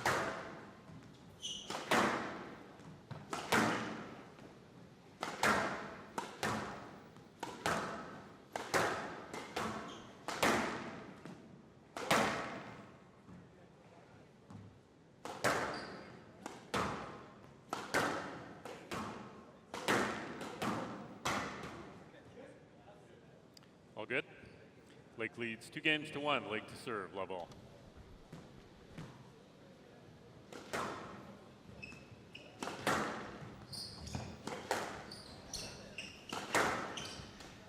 Well, I don't know about you, Nicole, but I just felt like 1 love. Timmy Brownell came off it a little bit. Not completely the wheels coming off, but slightly mentally not quite at the races towards the end of that last game. Yeah, we saw that after the previous game as well, didn't he? I mean, obviously Lake had gathered quite a long lead by that point, but 2 love. just wasn't able to Left side. sustain that type of play, which was working so well early in that game we were talking about. how Brownell was able to really expose Lake in the back right corner, and then just for whatever reason just wasn't able to do that.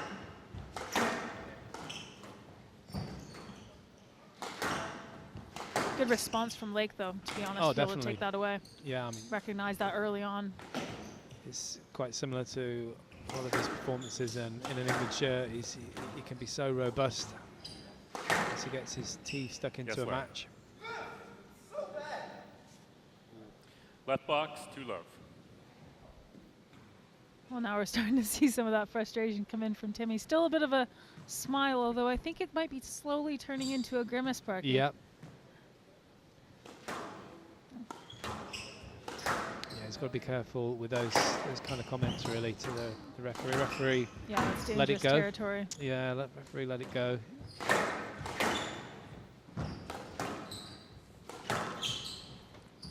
Yes, left. Left box, 2 love.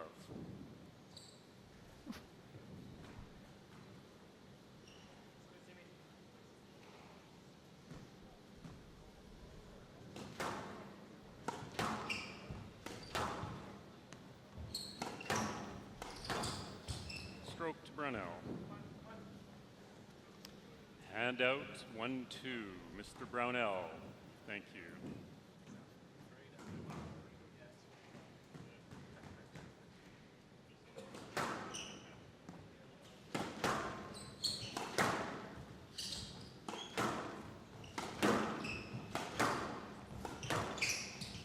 No left. 2-all.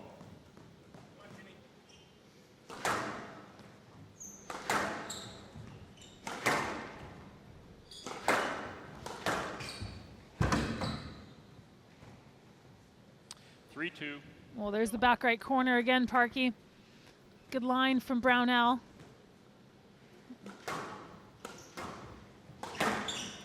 And again. Yeah. Mr. Brownell, watch your clearance. It was a good shot. It's no let, but Mr. Brownell, just be a little careful. 4-2.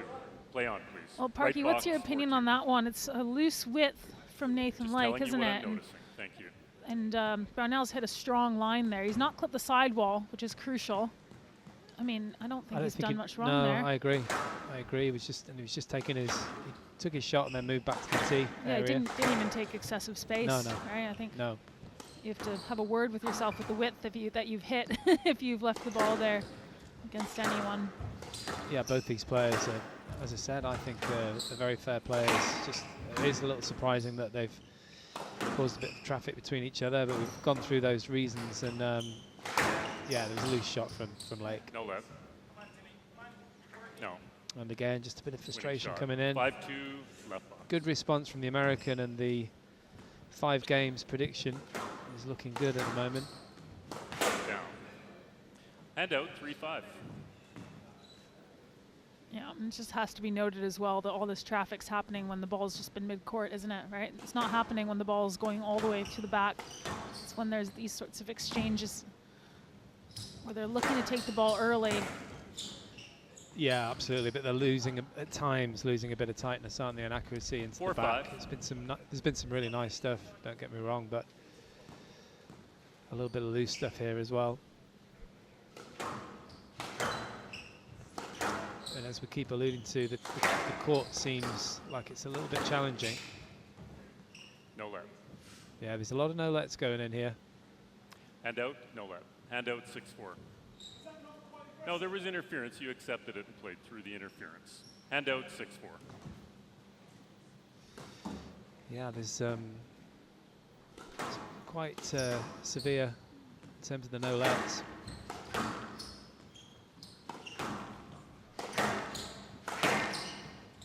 Yes, let. Gentlemen, this is a regular pattern. I'm going to start picking who's more at fault and using code of conduct. Thank you. 6-4 left box. But what can you do there, Nicole? I mean, it's just traffic, isn't it? Surely. Oh, I have to say, I think part of it as well is because there's 2 lefties playing each other. We've got Lisa Aiken sitting behind us right now, and she was just saying how difficult, she's a lefty obviously, how difficult it is to play against a lefty. You're not used to that movement pattern.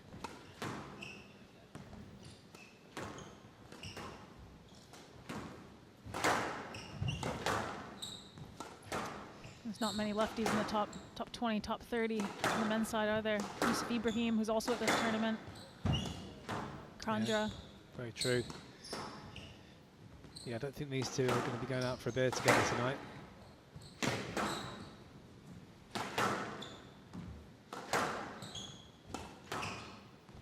Can't get one here anyway.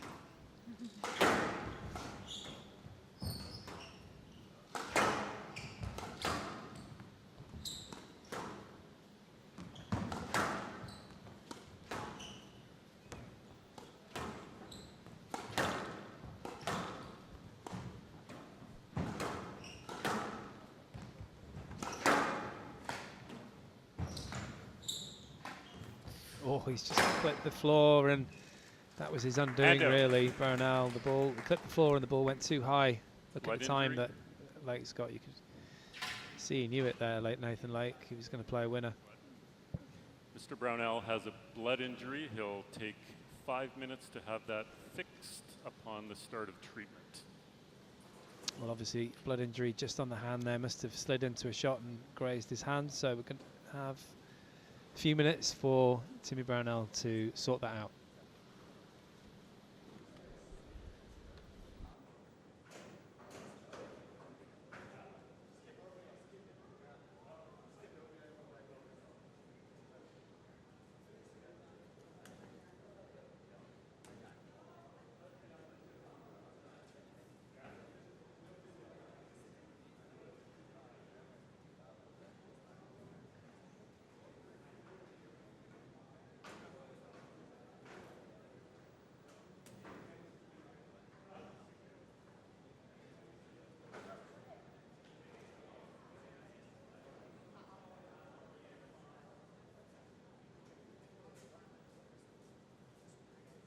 Talk us through the first few rallies then we're watching here. It seems everything's going into the back corners. Is that deliberate from you? What are you sort of trying to do there? Very, very deliberate. You know, as I told you, I wasn't feeling as confident as I would have liked to coming to this event. I just played with Shorbagy as well, which takes a lot of emotional stress out of me.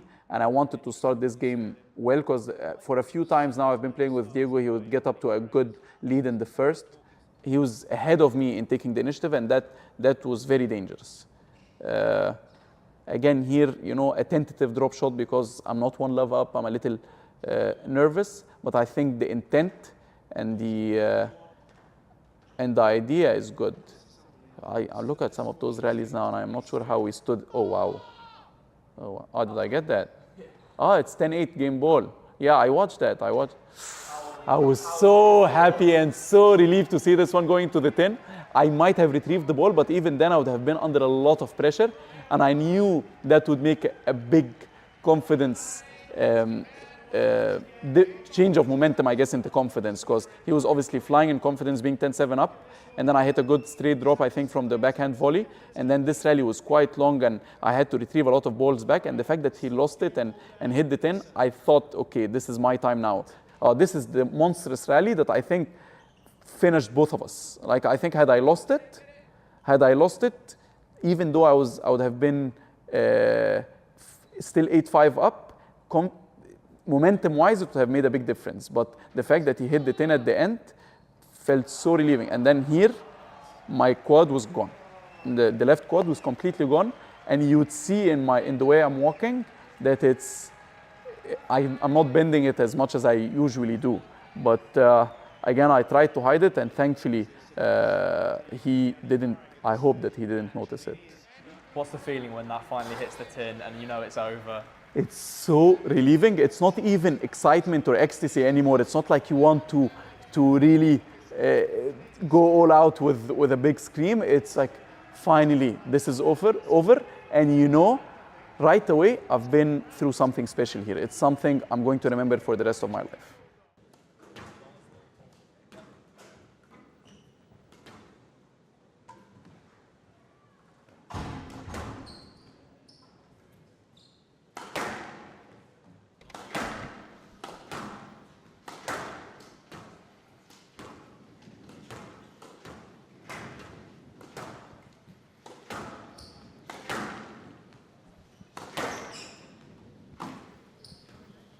Hand out.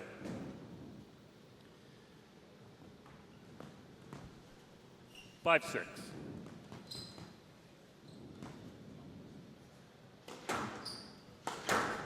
Well, Parker, just a bit of a pause in the momentum there, isn't it? Who do you think that that's going to favor at this stage in the game? Not too sure. I mean, they both look pretty focused again at in this first rally after the break. 6-all.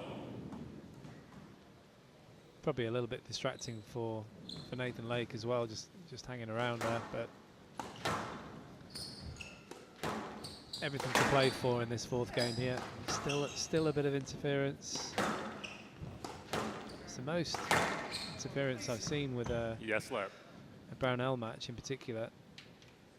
6-all. Yeah, not usually too many traffic issues with Timmy Brownell.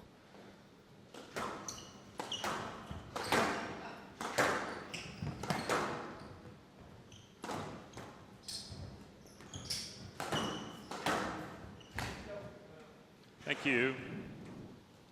7-6.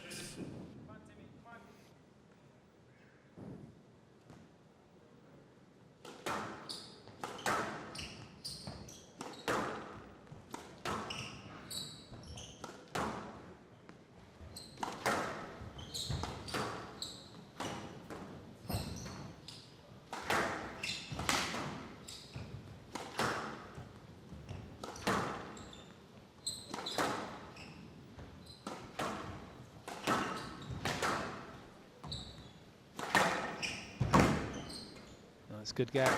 Chance though. Pressure piling on from Brownell here.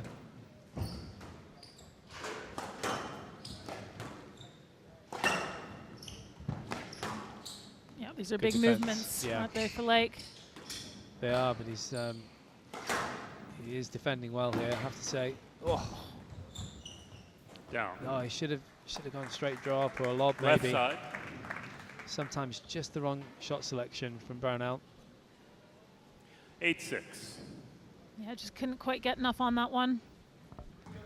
But he did put a lot of work into the legs of Lake in that rally.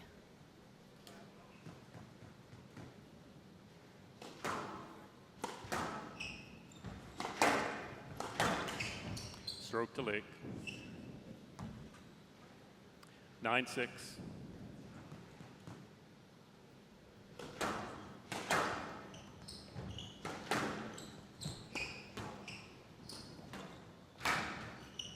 Stroke to Lake. Well, this is very 10-6, quickly match slipped ball. away from Timmy Brownell. He's still smiling, but it's very much a wry smile now to whoever's supporting him in the Yes, back there. Left side, Still 10-6, stepping on each other's match toes, ball. literally. Even in between rallies, 4 match balls, I should say, for Nathan Lake here. 11-6. It's a big roar from the Englishman. He is. It's been tough this match. It's been hard work between these two. 11-6. 1 or 2 collisions here and there, and the referee got involved.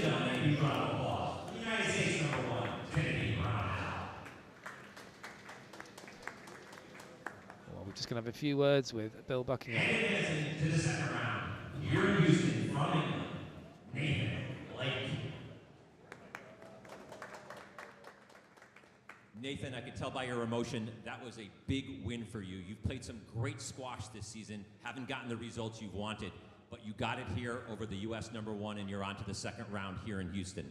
Yeah, it's probably the biggest result I've had for six plus months, and had a couple of nearlies at the start of this year, but you've got to get over the line. So I was pleased to do that today, and looking forward to having a good crack at Victor tomorrow. Sure, you had Cardenas in Detroit, I believe it was, and then Ibrahim in Cleveland. Both players made the finals of that tournament. You couldn't quite get over the line. What was the difference today? Well, something I learned from the Ibrahim match, he's obviously a fantastically skillful player. I didn't change the ball after the third game, and today I know Timmy's very skillful, so before I weighed it up and I thought, regardless of what's happened, I've got to change the ball. And I felt that helped me, because physically I feel I've done some good work the last 3 or 4 months, and that slightly livelier ball helps me. And so I hope that sort of contributed to today. Did the losses to Cardenas and Ibrahim hurt more or less than the losses you're suffering to your wife in your YouTube series all week? Well, I'm not losing very often, Bill. But in all seriousness, it's a good test, right? I'm a bit older now, so I'm always intrigued to see how I feel after those tough losses, and generally I've been really pleased. I've been highly motivated to get straight back into it, and really pleased where my sort of mindset and my game's at the moment. Victor Crouan tomorrow. Talk about that match for our audience here. Yeah, great player. England-France, which is always good fun. We generally don't like each other over history, but he's a great player, and I'll be looking to unsettle him, get stuck into him, and yeah, I'll be looking to win. Congratulations, Nathan. A fantastic performance here today. On to the second round here in Houston. Ladies and gentlemen, from England, Nathan Lake.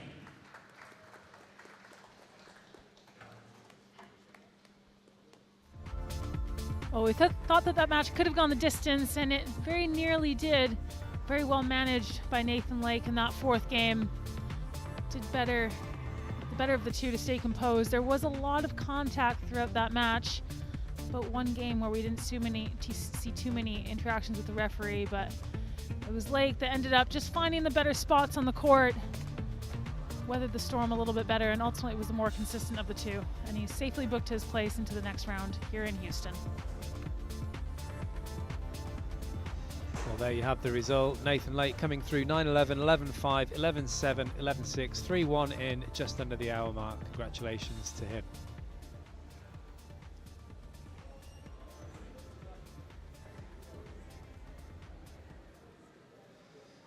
Well, I wonder if they were broken in anger, those rackets on the wall there. But next up we have Lucy Beecroft up against Zaidi of Pakistan. Look forward to seeing you for that one. Here's everything you need to know to play squash. You'll need a pair of non-marking court shoes, a ball, and most importantly, a racket. The layout of the squash court is simple. You have the front wall, the side walls, and the back wall. Running around the top of the court is the outline, and at the bottom of the front wall is the tin. To hit a good serve, you have to at least have 1 foot inside the service box as you play the shot.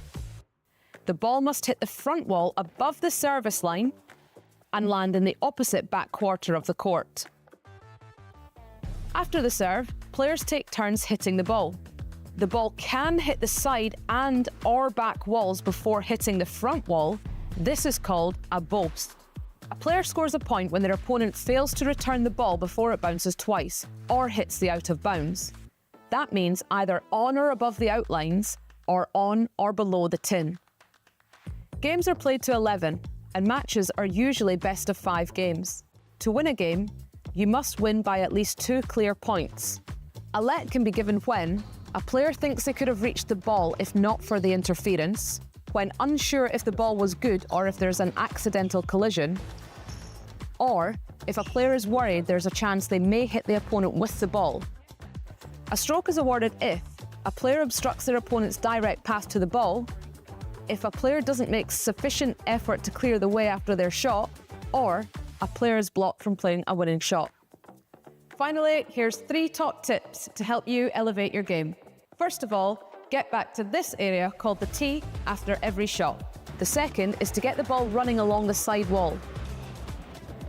And the final tactic is to hit the ball away from your opponent. The more work you can put in their legs, the quicker they'll get tired and the closer you'll be to victory.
Halftime.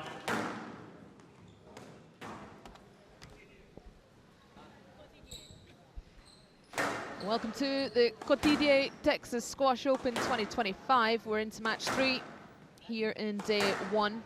We've got Lucy Beecroft of England taking on the local wildcard Zaidi from Pakistan.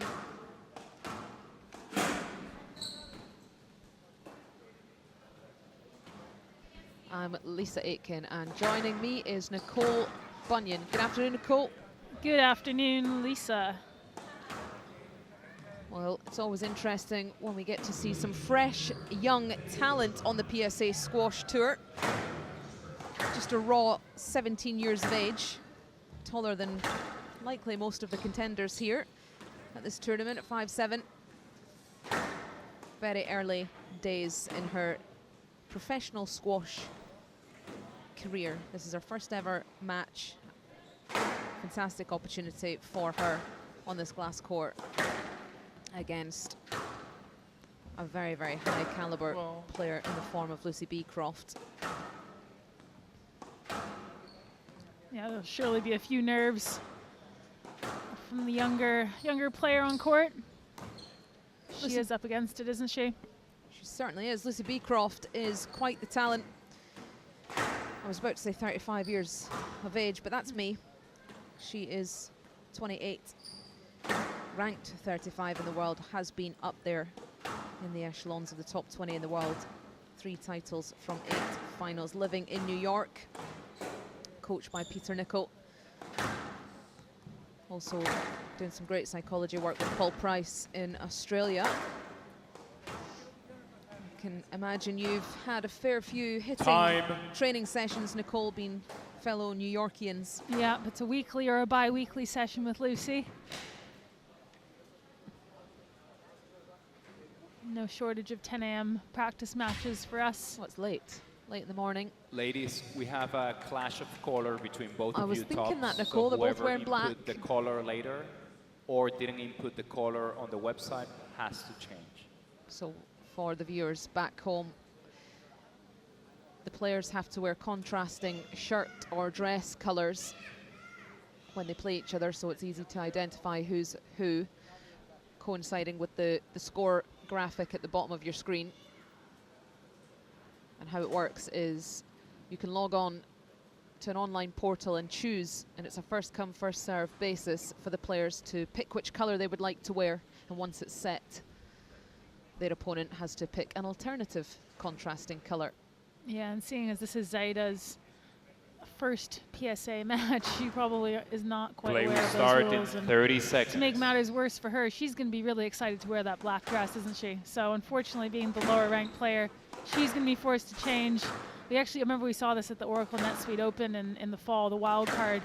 She wore this lovely dress, and unfortunately the same color as her opponent. And she had to go and, I think, put the tournament T-shirt on. Play will start in 15 you know, just seconds. a cotton sort of dry fit T-shirt or something. And yeah, that's going to knock your confidence right from the get-go, what's happened here, isn't it? Yeah. You've put the dress on for the occasion, and the Cotidie Texas Open 2025 Women's Round 1 match. Zaina Zaidi of Pakistan to serve, Lucy Beecroft of England to receive. Best of 5 games, love all. And we're off. What up? Good start. One love. For the local hero, I can imagine she's a few fans in the crowd. Members from the club come down to watch her. Perhaps a few at school or work, though, at this time of day. 3 o'clock local time here in Houston, Texas.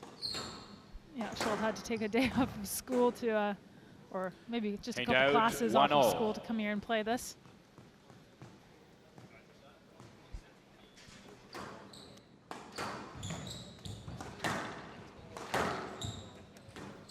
It's nice hands from Lucy Beecroft. 2-1. Soft touch, does love a drop shot, does the English woman, particularly from the back of the court. Very deceptive player, isn't she? 3-1. Particularly on the backhand side, out of the back corners. Likes to go for the drop, but can also play the drive from a similar setup. Yeah, you really have to cover the front left corner if you leave anything that's loose or overhit on the backhand side against Beecroft. See there, just a slight hold. Down. Not far away. She certainly won't be shying away from that. I can tell you that now, Lisa. 2-3. I'll keep going in all day long. It's always tricky when you get the wild card yourself. You always think, oh, fantastic. When you look at the draw, I've got the wild card, that's excellent. Then when the moment comes, you think, well, come on, the pressure's on. I should win this. But this young wild card's going to come out all guns blazing with absolutely nothing to lose. You never really know what you're going to get. As you can see, there were 0 matches there in the history, so it's unlikely there's going to be any footage of the youngster. Left side, yeah, probably just some from junior matches, you think?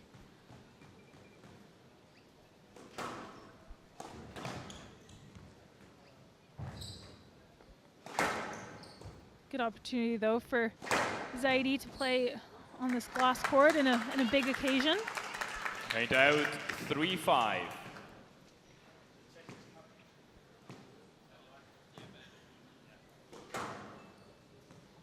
I have to say, though, one place you would not be thanking your lucky stars for getting the wild card would be a tournament in Egypt, Lisa, because they just come thick and fast, don't they? The depth there is incredible. Yeah, you're not wrong.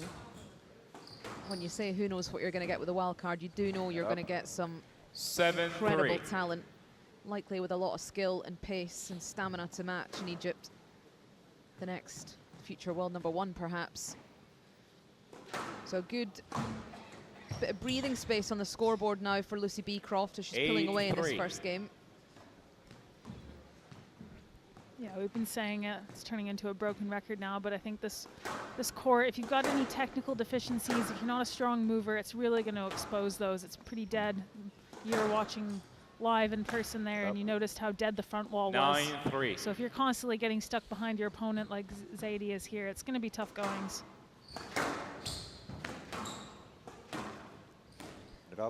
Have you ever been the wild card? I have. Point out, A few years ago, 4-9. played a couple tournaments in Canada. Yep. Had the wild card, but not recently, no. Is that because you're a fully fledged superstar now? I think in Canada, where I've got the favorite, probably a bit of the favorite, we need to get some bigger events going there. Get some golds. That's nice hands. Point out, 10-4. Really strong tee game position ball. from Beecroft. 6 game balls to take this opening game.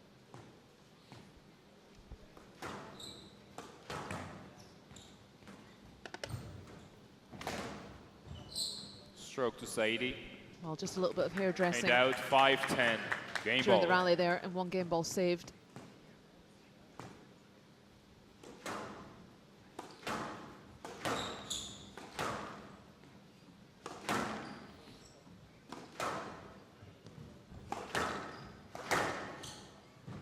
$11-5. Game to Beecroft. Second time lucky. Beecroft leads 1 game to love.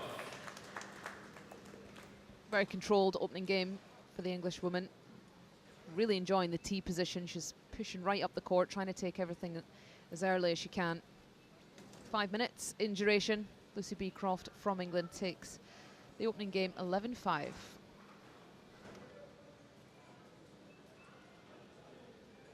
I would have my forehand. Noura Sherbini's backhand. I would keep that for sure. Probably I would take Noura Sherbini's tactics as well. I don't want to keep saying Sherbini. I've said Sherbini in all answers. Deceptive. I think Noura Tayeb probably. Probably Iranian as well. Yeah, I would definitely say Laura's mentality probably. Yeah. I would say Shabana's nick. It's going to be very difficult to convert rallies, so hopefully for Zaidi's campaign, she can get her teeth stuck into this one a little bit more in the second game. Play will resume in 60 seconds.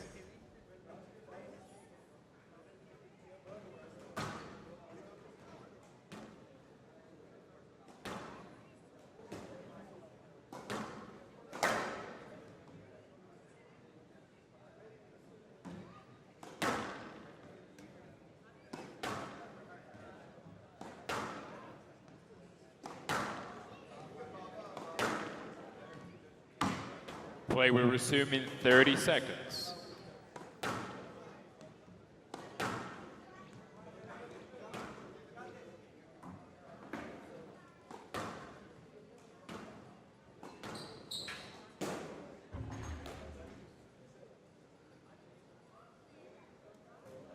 Fifteen seconds.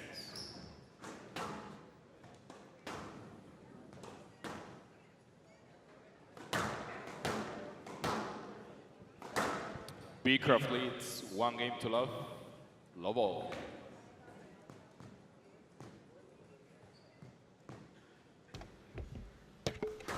Second game underway. One-way traffic in the opening game for Lucy Beecroft. A really good opportunity for her to settle into this glass court. See how it plays with not too much pressure. 1 love. Yeah, there's always a bit of nerves. First match, it's a big opportunity as well for the points in a gold event like this. So she'll be wanting to not just get over the line, but of course also start to, like you said, find her way on this court, because the next match is going to be a big step up if she does come through this one. And we've seen in the matches so far today that it is a very punishing court, so you need to find your targets. Oh, that's a fantastic finish. Very aggressive. 1-all. From the movement and the hitting.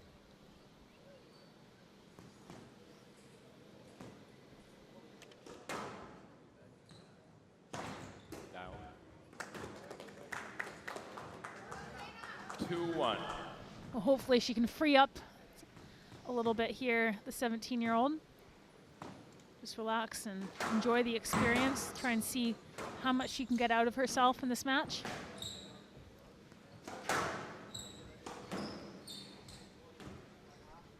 The trouble is, when you're playing someone that's much higher ranked, you can play a good rally and then you just hit one shot and then it completely reverses the pressure, and they can even maybe counterattack and win off of that shot, whether it's poor execution or the wrong shot choice.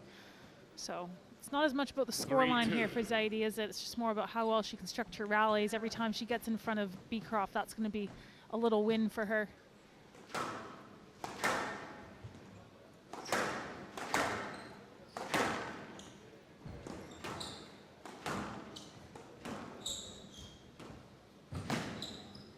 Stroke to Beecroft. 4-2.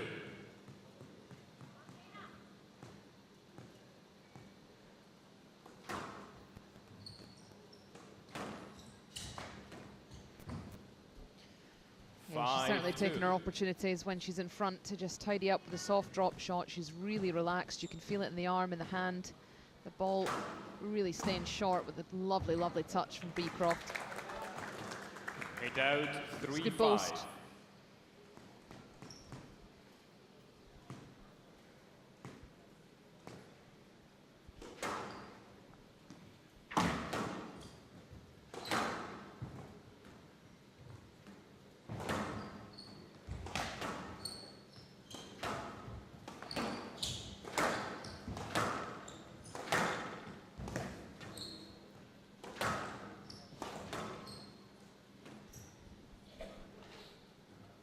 Out 6-3. Well, it's a better rally from Zaidi there. She was, you have to say, her body language has been very good. Despite the scoreline, despite the outcomes of the rallies, she's still looking to step up, take the ball early, be positive. Doesn't quite watch the ball on that backhand side, does she? She's looking at the front wall there. That's going to be, especially against an opponent like Beecroft, who loves to have options on the left-hand side. That's going to be a bit of a nightmare for her. Something that hopefully she can watch back on Squash TV and see. Just taking her eye off the ball at the last second. You need to try and lap up all the clues that you can. Any signal with the racket or the body from your opponent that you can take.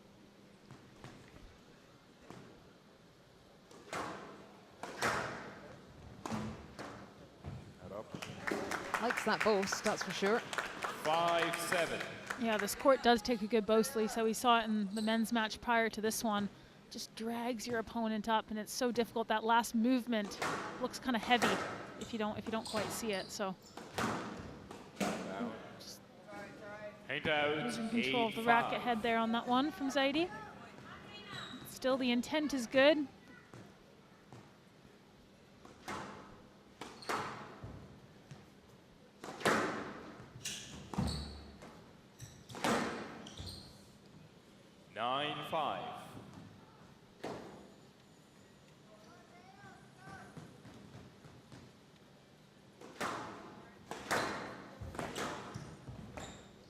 Good width 10-5 to give game ball. herself 5 game balls.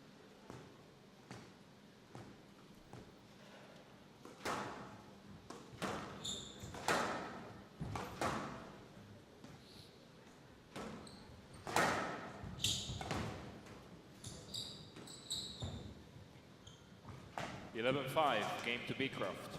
Beecroft leads 2 games to love. Bit of a surge in that second game from Zaidi, but all still one-way traffic here in round 1 for Lucy Beecroft. 6-minute second game. She leads 2 games to love, 11-5, 11-5.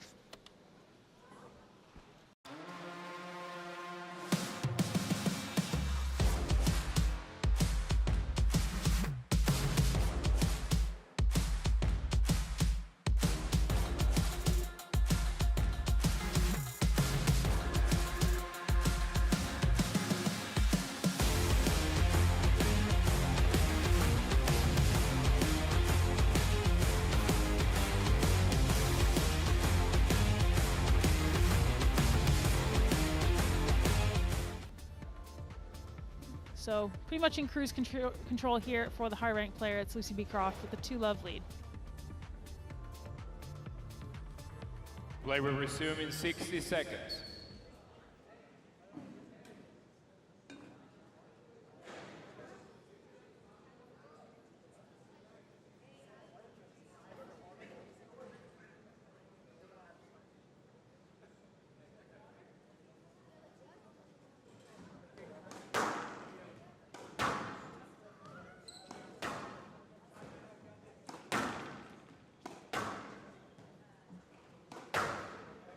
Play will resume in 30 seconds.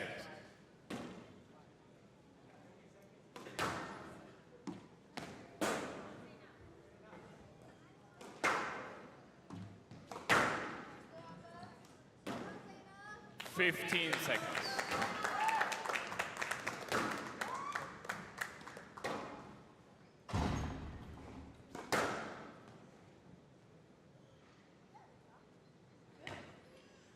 Beecroft leads 2 games to love, love all.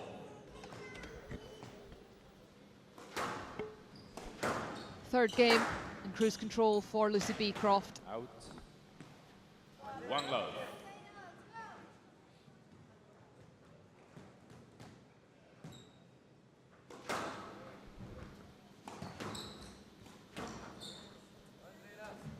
Two love.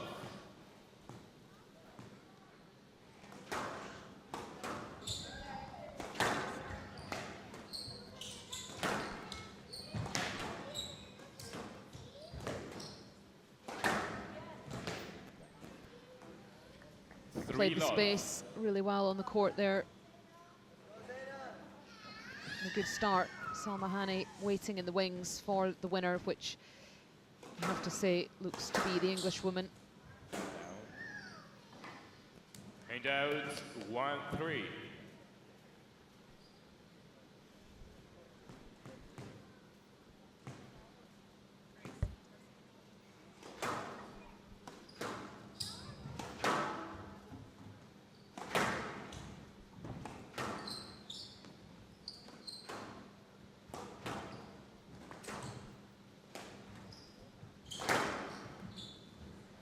Great width, right into the neck where the sidewall meets the floor.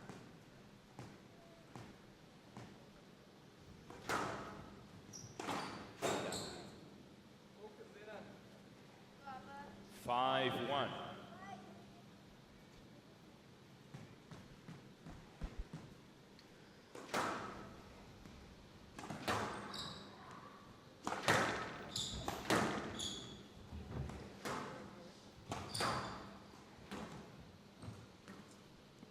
6-1.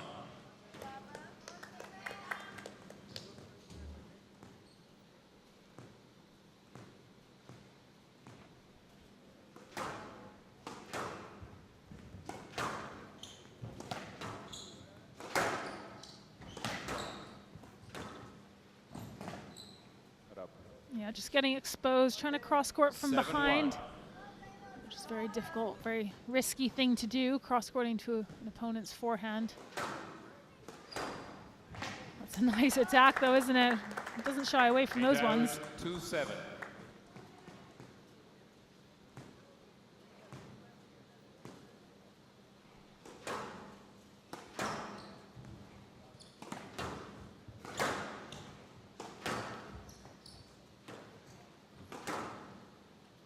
Out 8-2.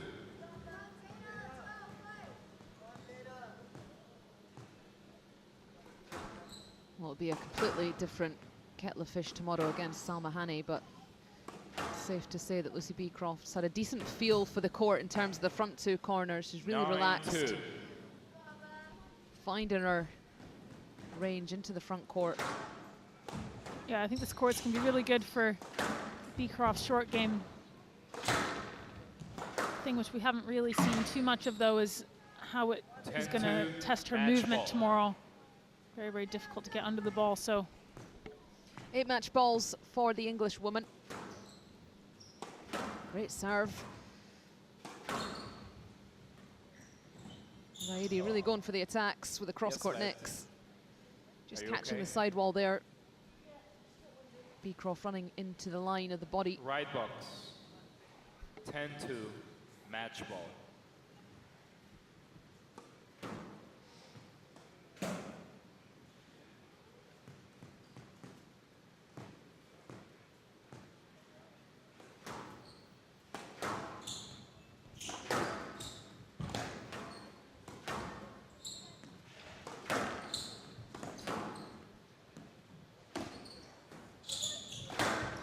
Stroke to Zaidi.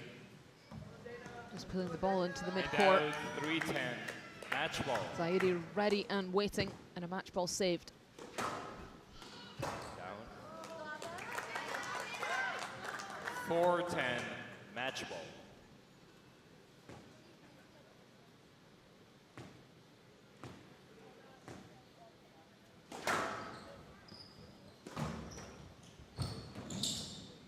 Well, she's done really well to get under that one, hasn't she, Lisa? Just got the racket on the end of that one there, managed to keep it straight as well. Good little bit of touch.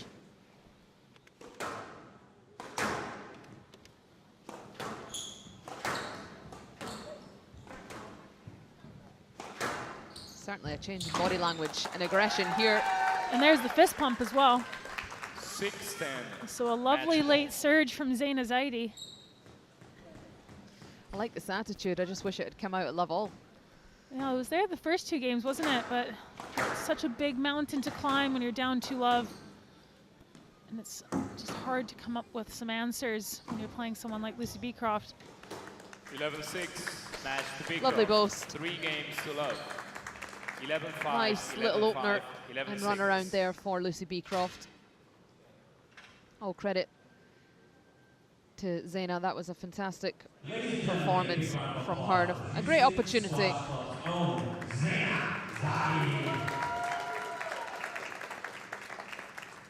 Zaina, a whirlwind weekend for playing the Junior Championship Tour, then representing the Houston Squash Club right here in a gold PSA event. You just must be thrilled to be here and to be part of the Houston Squash Club. Thank you, but I am. This place is like a second home to me. And like Coach Hanzib, he's just done everything for me the last 10 years. I've watched him just from like 4 courts and build this amazing facility and, you know, do amazing things like this, like host tournaments, JCTs, the World Juniors. And I'm so grateful to him to have this experience and to be able to play all these events. Congratulations, you put on a great show for your fans. Ladies and gentlemen, another huge round of applause for the Houston Squash Club's Zaina Zaidi. And your winner, advancing to the second round here in Houston, from England, Lucy Beecroft. Congratulations, Lucy. Never easy playing a hometown favorite, a wild card, a junior player. You handled it with grace and class, and you're on to the second round of the gold tournament here in Houston. Thanks, Bill. Yeah, it's never easy playing the home favorite. I've had to do it twice this season now, and you know, you never quite know what to expect playing these junior players. And the standard of squash in the US, the junior circuit, is just getting stronger. And so yeah, I just had to prepare the same as I always do today, and just try and hope that my experience was enough. So yeah, very happy to be pleased and be through to round 2. On to the second round. Salma Hani here tomorrow. You haven't played her since, I believe, 2023 in Hong Kong. You've had a lot of time in Hong Kong this year. People probably don't realize the whirlwind you lived. You played the Hong Kong Open, flew home, and then last minute got called up to play for the national team in Hong Kong. So I don't even think you got to deplane back to Hong Kong, another 14-hour flight. But you have Salma tomorrow, a little easier commute to play Salma tomorrow night. Yeah, thankfully, yeah, it was 48 hours back in New York and then straight back to Hong Kong. But yeah, I mean, Salma's a world-class player. She's been around the top 10 for I don't even know how many years. But yeah, we came up through juniors together, so we know each other pretty well. And yeah, I'm just excited. No pressure tomorrow, and can just come out here and give it my all. And yeah, I think it'll be a good match. Congratulations, Lucy. On to the second round here in Texas. A big round of applause for England's Lucy Beecroft.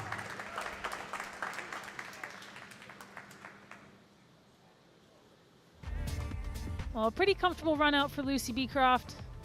As she said in the interview, never quite know what to expect, so just more so focused on her game, executing the shots that she wants to, and just getting a good feel for this court. She knows that she's got her work cut out for her tomorrow against Salma Hani in the second round, so she'll be happy to have had a good feel for this court, which can be very punishing at times, and be safely through to the next round.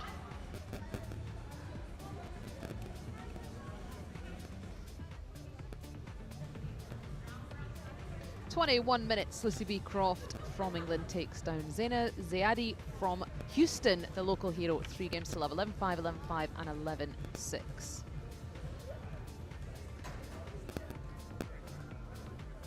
Next onto court, we have another local hero, the men's wildcard, Mohammed Ashab Irfan. He's going to be taking on the gunslinger, Yusuf Ibrahim of Egypt. That is an absolute joke. What was that? That is a scandal. Oh my God! Oh my goodness gracious me. Oh, let's see that again. That was a bit special. That's more like it.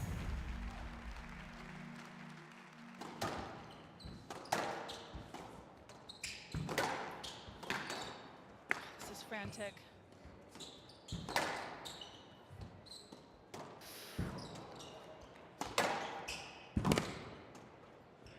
Some big. Oh my goodness. And down 13-12. Game ball. Do drop in. I mean, that is as casual as you like.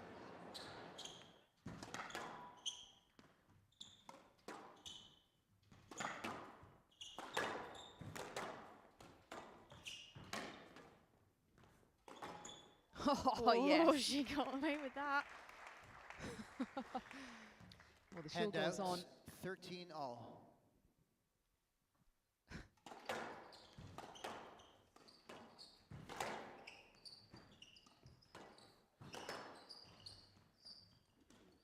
Oh, that was shot the month contender, absolutely, between the legs into the neck. Let's see that again. Handouts 2-6. Can you do that? Be honest. Yeah, no, there's no way that's happening, Lisa. Nothing separates the two at the moment.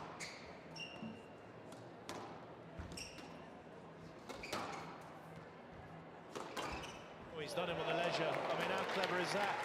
Sal looks back nervously. He's gone in there with the swing and then suddenly speeded it up and gone for the leisure centre post. That's got to be one of the best they've ever seen. I take back what I said about Watanabe not being able to withstand this pace for over the hour. She's made me eat my words, and that is a finish and a half. Sliced right through that backhand. Hand out. There's only 19 minutes to play so far. And I don't think there've been many rallies over kind of 10, 12 shots. That is an absolute joke from Thank you. Ferris Tasuki. I mean, he's had to come off the angle here. He's adapted his body out of the way and then thumped this in. I mean, that is a very, very difficult shot to play, especially with that kind of power.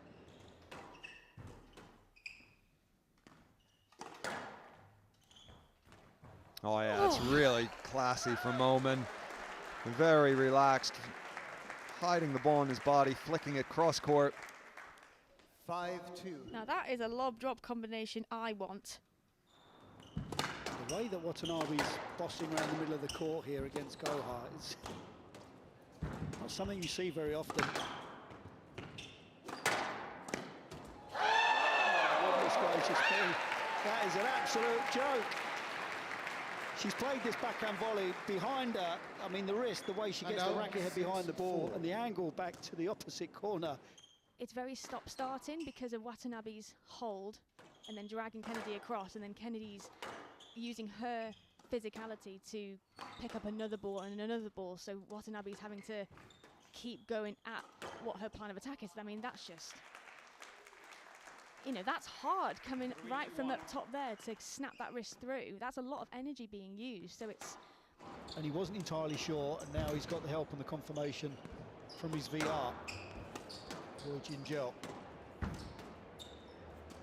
Oh my goodness. Wowzers, that was a hell of a reaction. He's trying to find something from somewhere. And that's not a bad way to find it.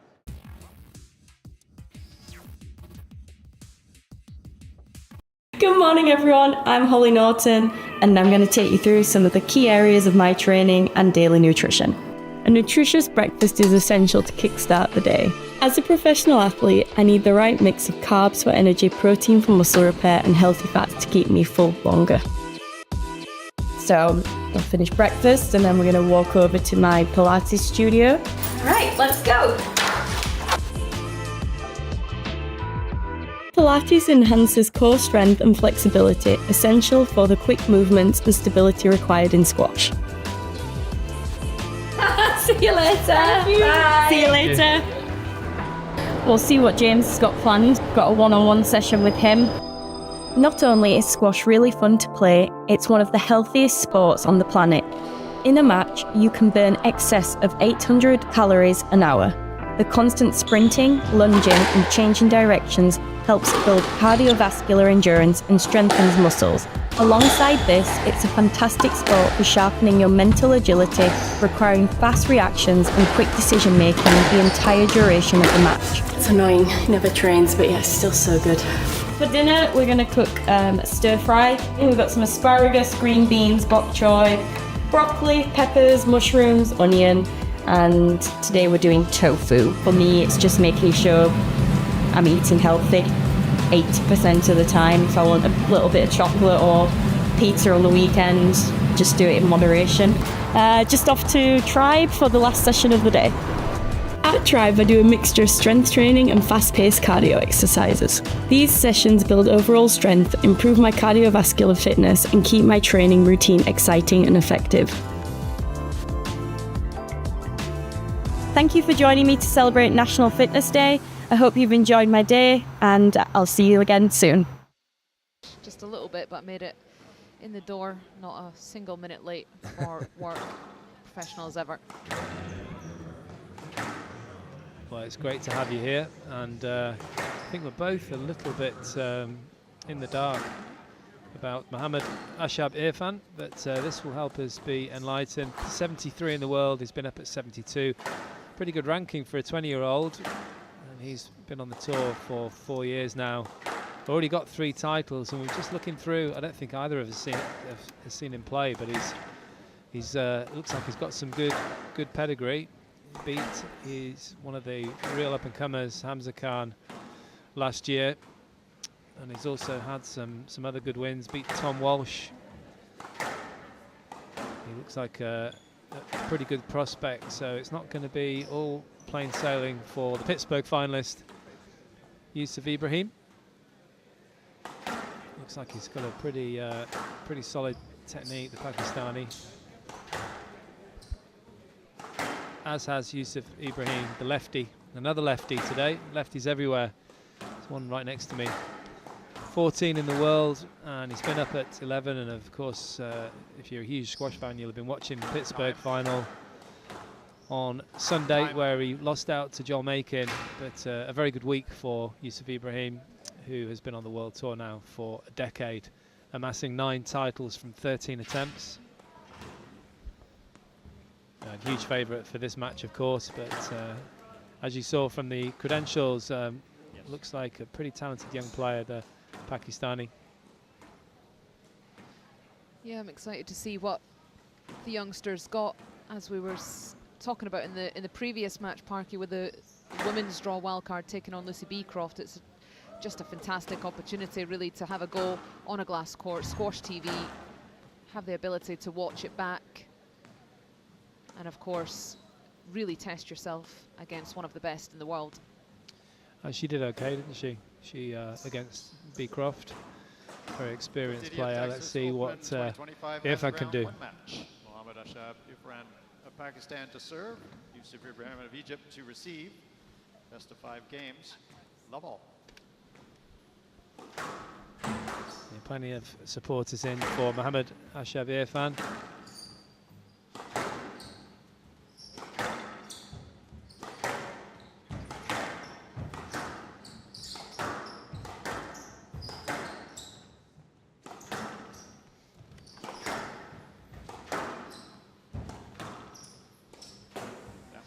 Well, he's chopped that one in half, Lisa. And out, 1 love. It's just the pace. It's going to have to go through a bit of an adjustment period here with the pace that the gunslinger is going to come out at. Well, that's pretty good, isn't it, from the youngster? Good width and depth there. Oh dear. 2-1. Should be full of confidence, really, Ibrahim, after that big win over the current world champion, Diego Elias, last week, getting his revenge over him from Hong Kong.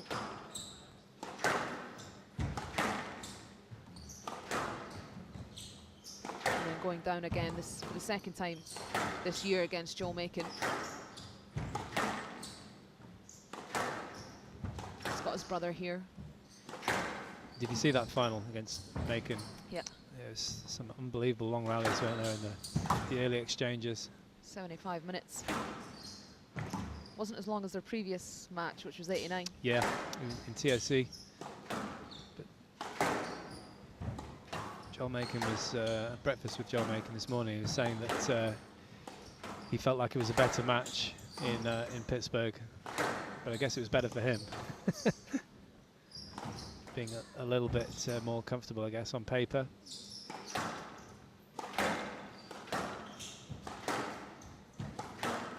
Yeah, Elias unfortunately wasn't really there in Pittsburgh. Good first game against Ibrahim, but that was it really. That's a nice drop from the back of the court from Ashab Irfan. Really relaxed in his body language, isn't he, Irfan? Yeah, nice style. Really fluid mover.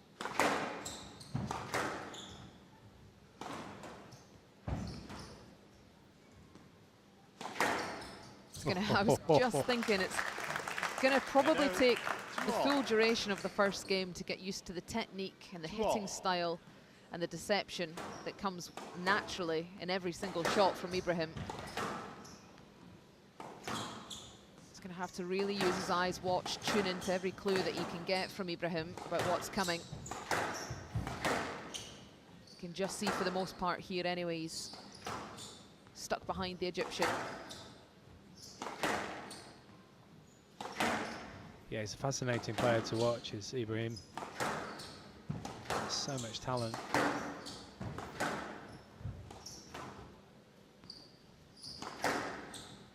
So we talk about his talent in the arm, but great athlete as well.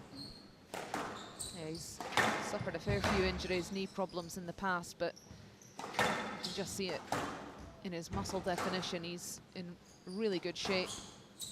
I can speak for anyone that's had multiple knee surgeries and injuries that the gym life and the rehab never ends. It's every day, it has to be a constant. And out, 3-2. Yeah, you're very knowledgeable in that area, unfortunately, aren't you?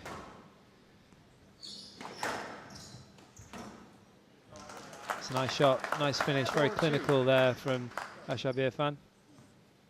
4-2.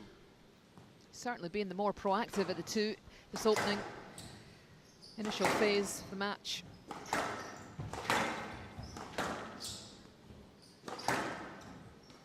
Down. 5-2. Crowd enjoying that unforced error.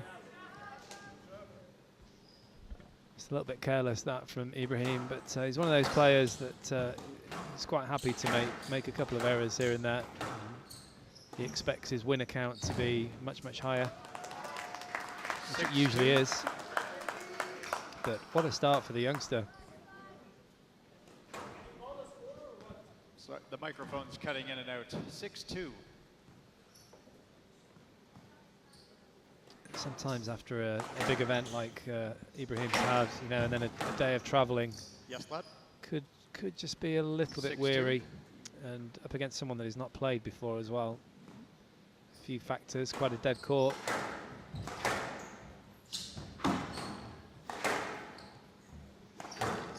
And of course also the fact that Ashab Irfan will be very, very excited, and so excited that he's smashed that into the bottom of the tin. But it's a big opportunity, you know, whatever happens with this result, as you said, it's a chance to get on video against the top player on Squash TV. And you've got that forever, haven't you, to have a look at how you're getting on, things to improve on. Yeah, you probably don't realise it so much when you're so young, but yeah, it's just all data collecting at that age. It's not really about results. You're 20, you're just a couple of years out with the juniors. You're just a small fish in a big pond, and you're just trying to get as much experience and collect as much data on your game and where it's at and what needs work as you can. Very difficult, of course, when you are actually on there and you're in a tournament and you obviously want to win.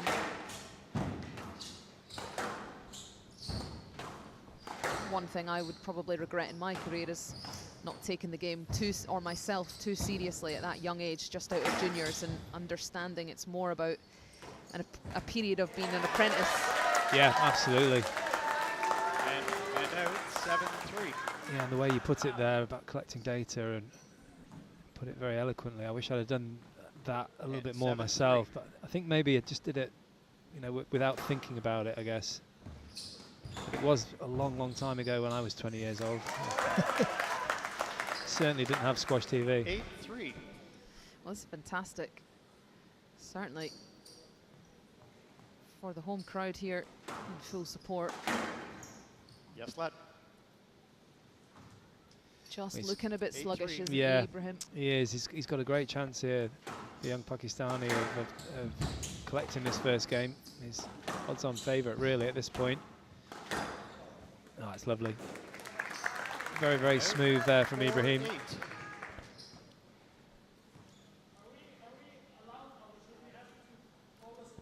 4-8.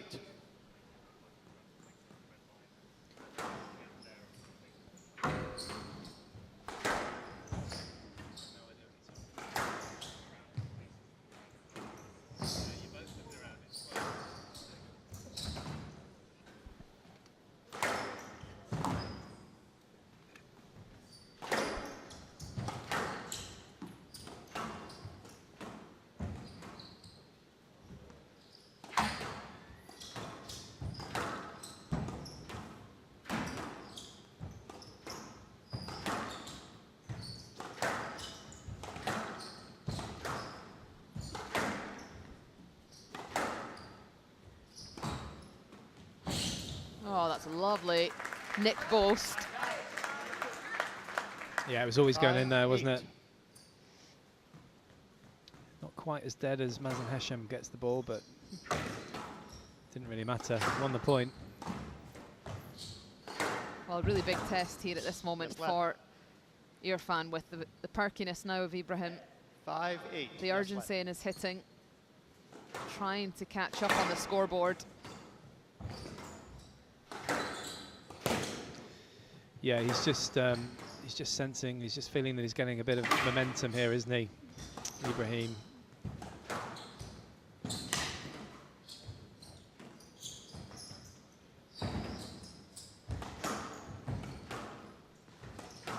It's good volleying though, good pressure from Ashab Irfan. Been impressed with him so far. Yeah, it's very deceptive from Ibrahim, turning the shoulders, making it look like it was going cross-court. He really did a lot of damage there, physically and mentally, I would say, to the young wildcard. Completely bullied him in that rally. 6-8.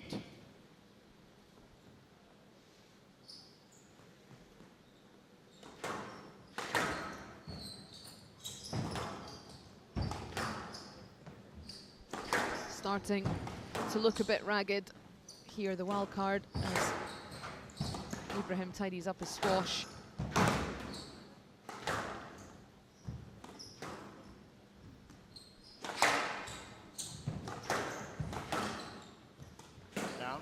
That's the pressure just accumulating there. Yeah, technically, if I had to say anything, he was just pulling away from that shot slightly. Oh, wow. 8-all. And this is where a top player perhaps has a bit of a shaky start and then starts to think, well, I prefer to try and get this done this evening. It just senses that change of momentum.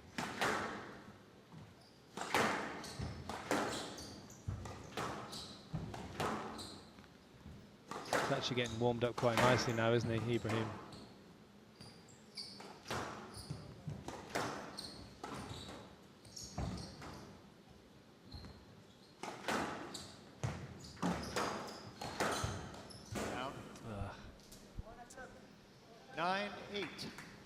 So the lead is finally gone. Ibrahim back in charge. Completely different type of pressure that he's applying here in the hits, and he's taking the ball so early. Game ball. So 2 game balls then for Ibrahim. 1 and 2 unforced errors at the back end of this first.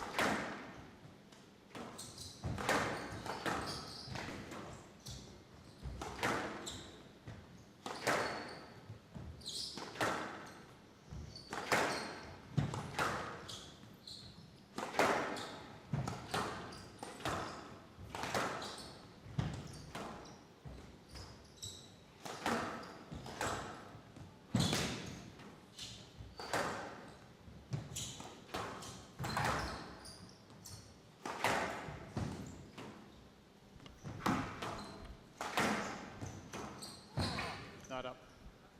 That's a great Not shot. up. Stop. Stop. Great shot there from Ashab Irfan. Player review, Ibrahim. Ibrahim convinced he's got this up. Not up. Not a good decision. I don't think he did you? Hard to tell. I need to see it again. If he did, it's pretty impressive pickup. Just waiting to have a look at this. It was a great drop shot. He really put it in, It stunned was. it right in. I just thought it was over. I think he got it. I mean, he definitely got it first bounce. Oh yeah. Was it clean on the strings? Yeah, I think it was good. Good. Decision overruled. Ibrahim has 2 reviews remaining. Right box. 10-8. Game ball. So still 2 game balls here for Ibrahim. Looking very relaxed now. He's just got his teeth into this match.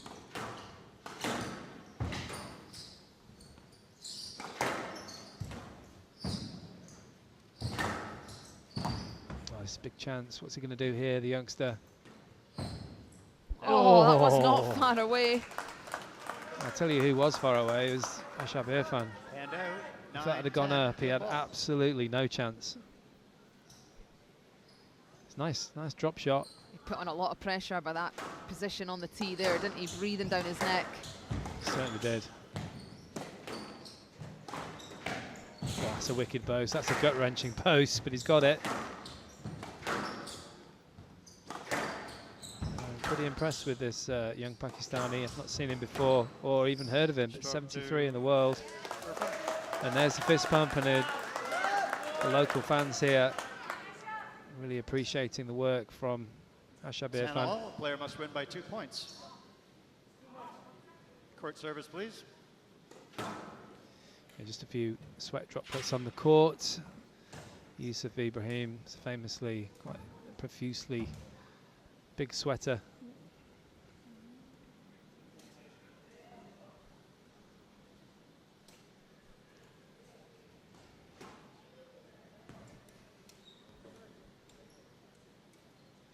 Good little rest period as well for Ashab Irfan, just to get the heart rate back down. All good, gentlemen.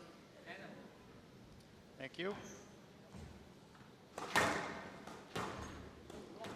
Coming into this tiebreak fully recovered.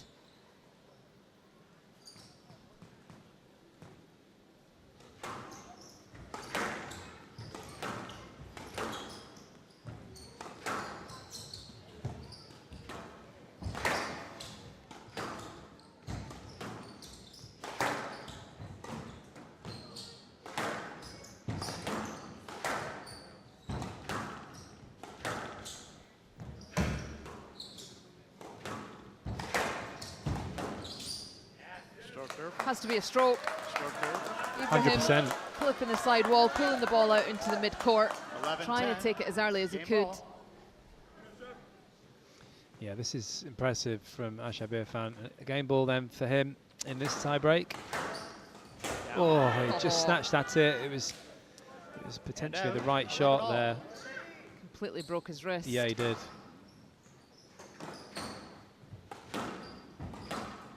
It's well straightened.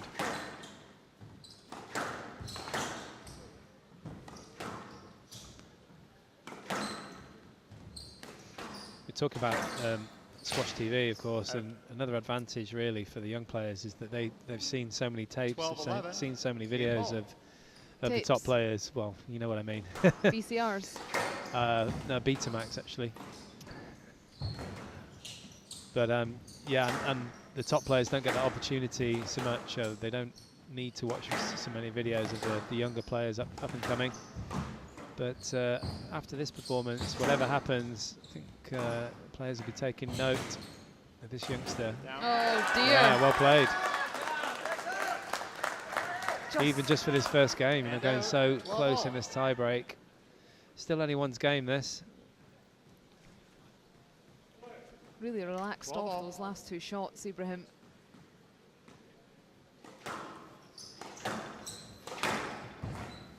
Yeah, well played. 13-12, game ball. Yeah, it's good aggression at a big point. I like it.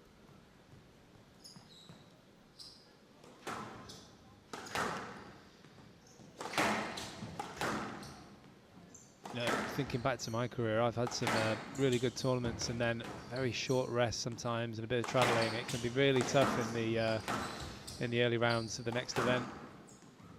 Can be a little bit weary. Somebody's very much on it, like Ashab Irfan here, looking for a scalp.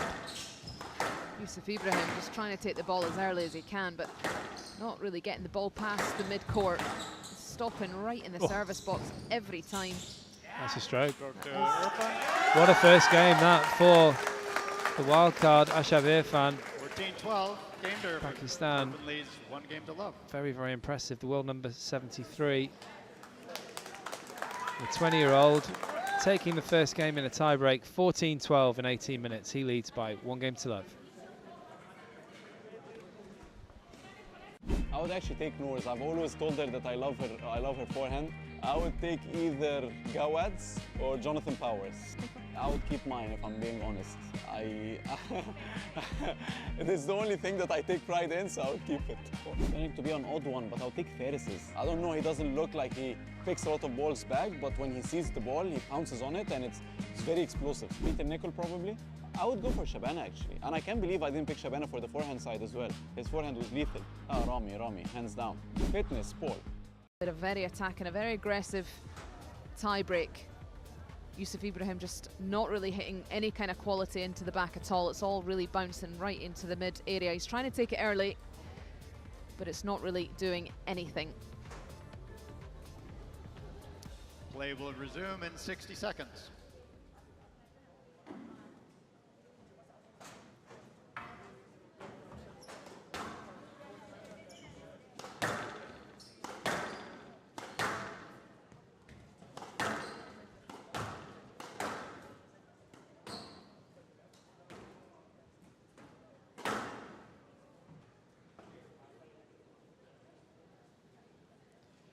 Play will resume in 30 seconds.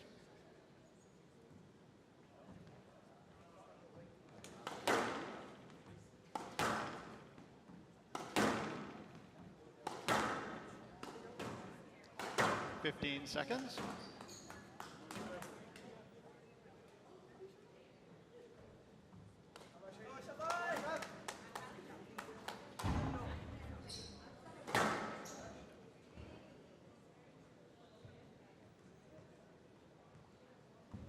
Irfan leads 1-0. Love all.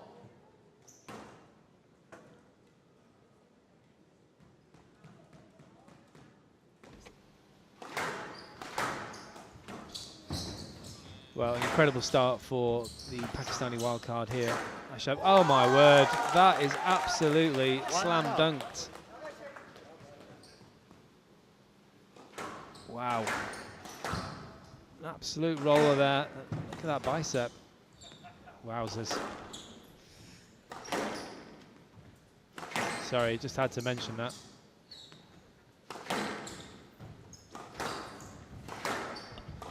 Down. And out, 1-1. Needs to start finding his targets. Yusuf Ibrahim, you can just see he's trying to hit the ball a little bit higher up on the front wall, just to give him that length into the back.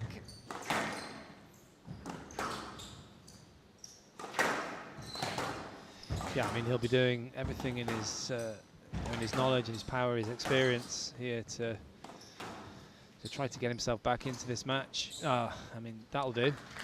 2-1. It's invisible, wasn't it?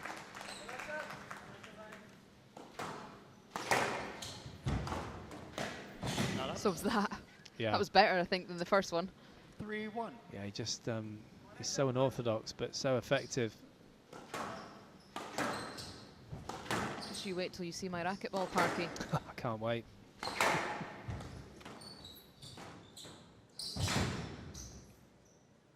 4-1. Left box. Yeah, making a surge here, Yusuf Ibrahim. Will want to send a big message now after 4-1. losing that first game. Had to be an adjustment with the quality that was coming to the back, hitting it hard and 5-1. early, was doing nothing. It needed to be a bit higher on the front wall. We've said it already today, it seems to be quite a dead court. 6-1. Definitely dead off the front wall. It's not, I mean, it's bouncing okay, but off the front wall, it just doesn't seem to be travelling to the back that well. As you say, just, oh wow, that'll do. 7-1. A little bit of fortune there for Ibrahim. But yeah, as you said, just a little bit more height, even when you hit him with this kind of power that Ibrahim does. Just hit that class back wall.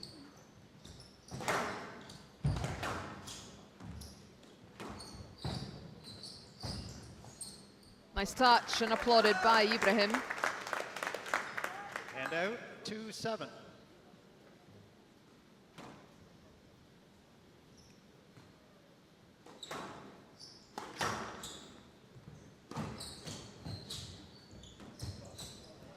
Yeah, it was punished, wasn't it? A bit of a high boast there from Ashab Irfan.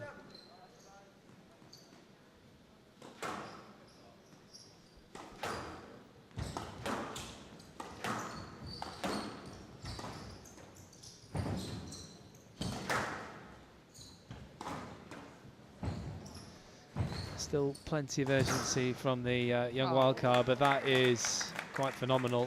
9-2. Bit of genius there from Ibrahim.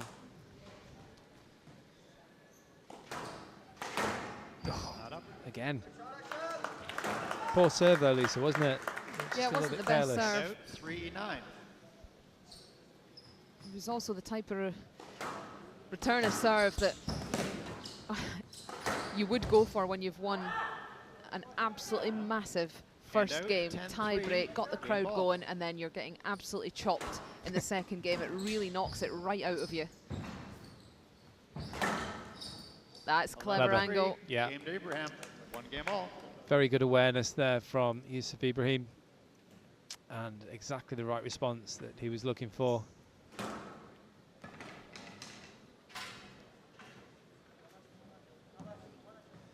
So Yusuf Ibrahim taking the second game, 11-3 in just 5 minutes. The score is 1 game apiece.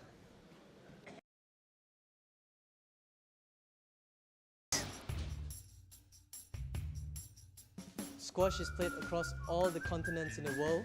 With heroes of the game coming from everywhere on the globe. Squash has the power to enrich people's lives. The Professional Squash Tour is a catalyst for positive change around the world. The strength of our sport is our community. We're on a mission to unite the squash community and leave a lasting legacy wherever the tour goes. We do this by supporting community programs and collaboration in our sport. Once you play our sport and learn more about it, you'll make new friends and also grow as a person.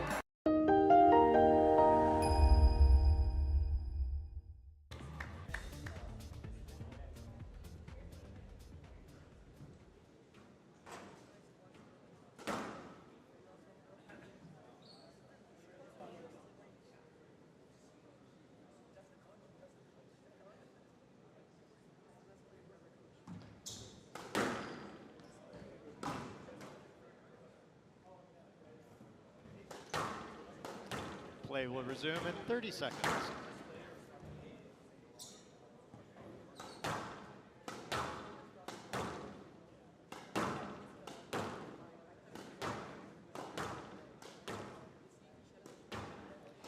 "15 seconds. On court, please."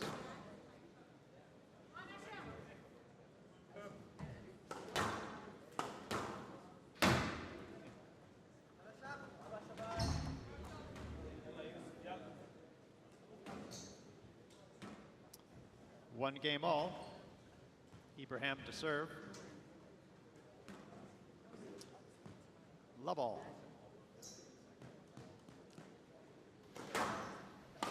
So perfect response then from Yusuf Ibrahim. 1 game apiece against the wild card. The dangerous, very dangerous Ashab Irfan here in Houston. Love all.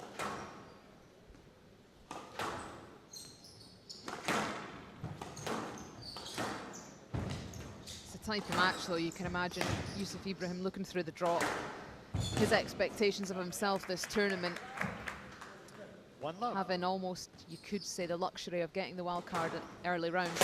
He'd want to keep that short and make the most of that opportunity.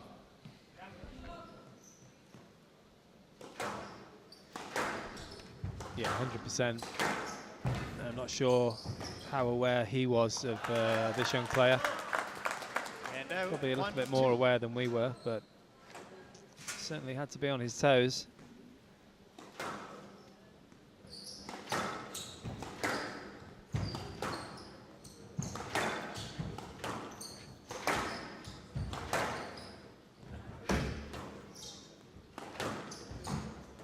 Oh, it's a brilliant volley boast, but that's going to have to be a stroke.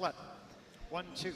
Oh, I think that was a stroke there, Lisa. It was a brilliant boast, brilliant movement as well, but I just didn't think that Ibrahim cleared there. Decision. It's just right into the line, isn't it? Yeah. For Irfan.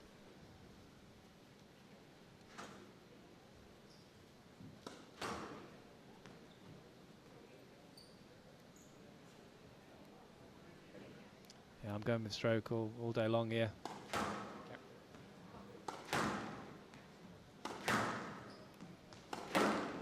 No let. Decision overruled. Oh my word. Irfan has 1 review remaining. We felt the ball was too short and you needed to go up for it. Too short. 3-1. Side wall, I'm not sure about that. Anyway, the show goes on. Sorry, right box. Right box. I mean, have you seen these guys move? right on his back there, wasn't he? But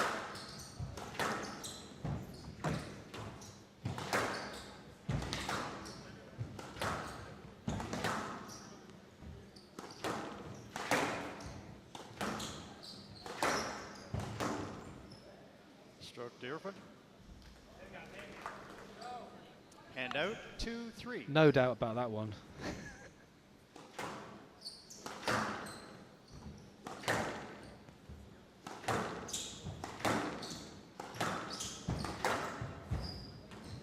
Still in it here, Lisa. I thought Yusuf Ibrahim might just pull away a little bit in this third early doors, but it hasn't happened. Movement is still so sharp, isn't it, of Irfan? Hand out. It is, and he should be frustrated with himself there because he's been moving well. He's getting in good positions. Just didn't really commit to that one properly. Could have had a straight drop shot, I felt there. Like.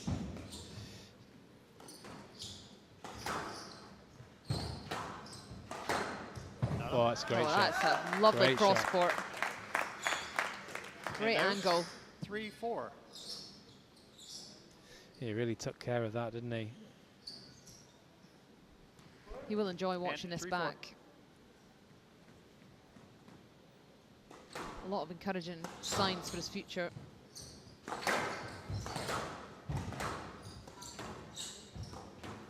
Certainly if he can make the most of the physicality that he's got and learn how to control his movement a bit better and continue with the strength, which is really required if you want to be a top player. Hand out, 5-3. Good signs for Pakistan squash as well, Parky. It is. Yeah, it's becoming a bit of an outpost, isn't it, Houston, for a lot of Pakistani players, male and female. Get a lot of support here.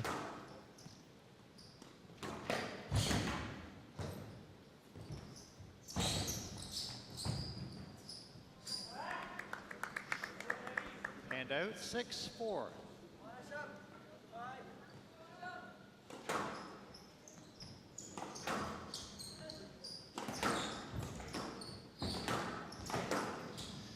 I guess you can understand they get looked after pretty well. The weather's pretty good here, better than in North America, but we're going to go through a bit of a cold snap this week. It's going to be colder than Leeds, believe it or not, later this week, so we've picked a bad time.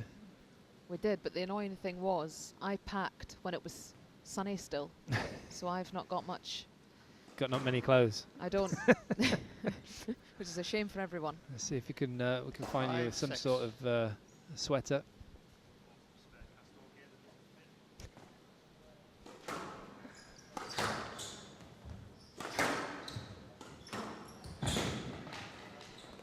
Hand out, Yeah, I've got a couple of polo shirts that are too small for me, but they're not going to keep you warm, really, I don't think.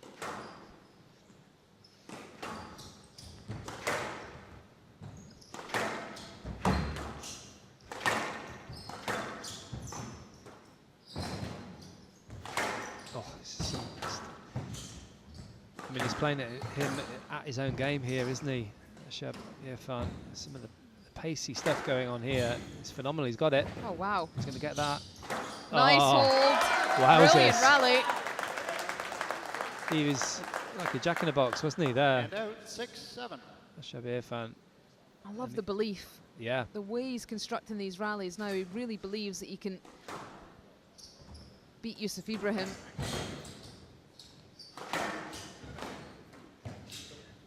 It's a very open game. There's a lot of front court action going on. I mean, that's brilliant. Great reactions. And most people will be happy to get the racket on that, but to get the control as well into the back of the court. And another 9-6. really easy finish there, casual finish from Ibrahim. That's what he can do to you sometimes, just finish you off very clinically.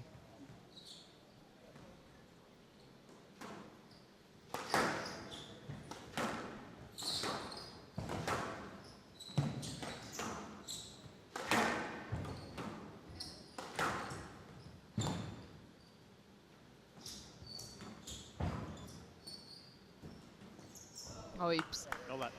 played him at his own game there, Parky. Yeah. Irfan's had 2 or 3 winners with that shot in the front Right against box, Ibrahim. 10-6, game ball. Yeah, it was almost identical. So 4 game balls then for Ibrahim. Make that 3. And out, 7-10, game ball.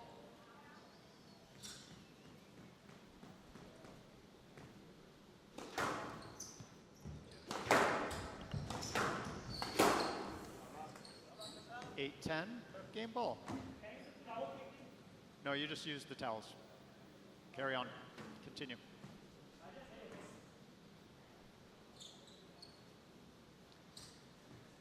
So not too far away again here, Ashab Irfan.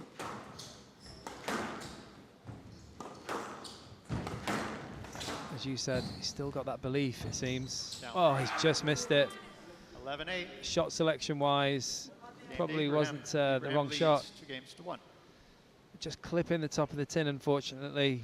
Ashab Irfan and Yusuf Ibrahim coming through 11-8 in that game, just 9 minutes. He leads by 2-1.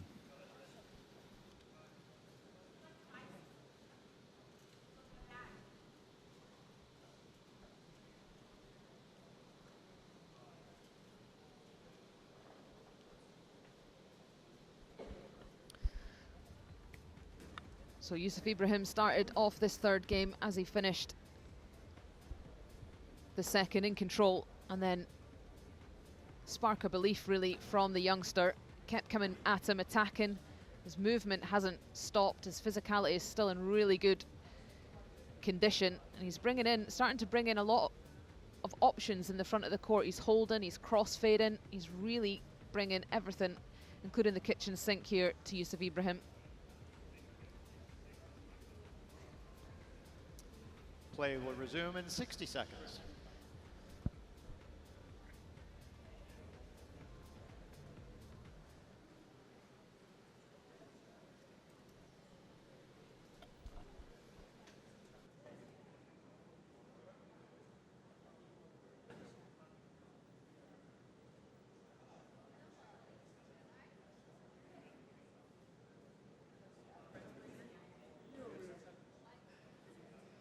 Play will resume in 30 seconds.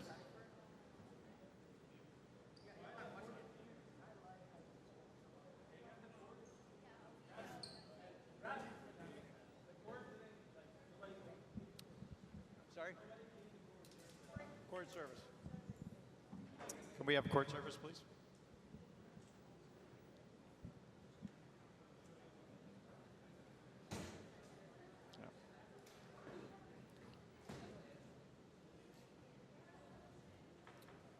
Time.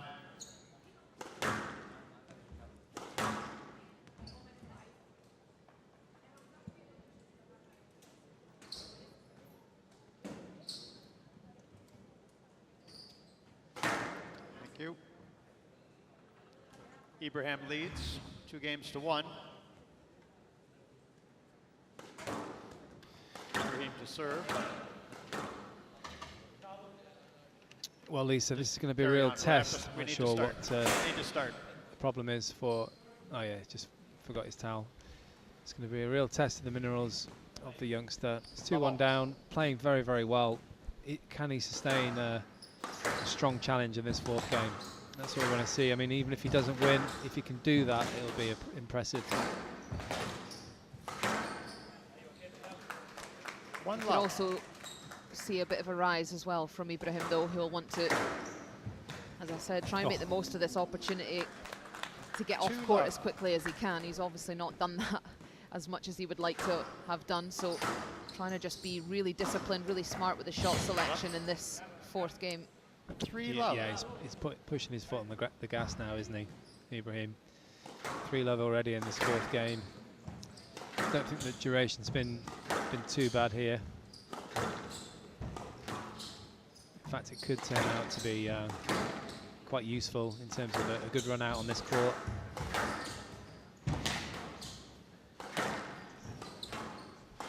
We had just under 40 minutes, just had that confirmed, which is pretty straightforward for someone of Ibrahim's 1-3. fitness.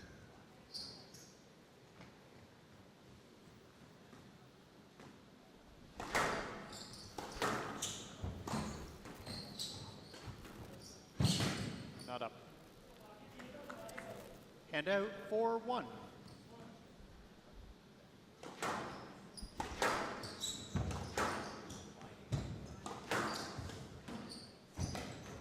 Not up. Yeah, it's a good early drop shot there Hand from out 2-4. Ashab Irfan.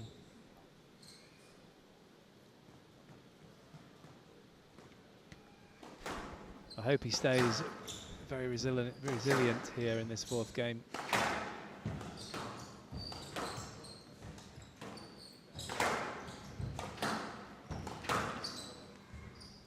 It's going to be tough though, because as you say, Ibrahim is sensing, smelling blood, and he wants to get the job done. 3-4. Not sure whether he has a rest day tomorrow or goes straight through to play tomorrow, but we can have a look. Should he get through, that is. Out. Left box. 4-all.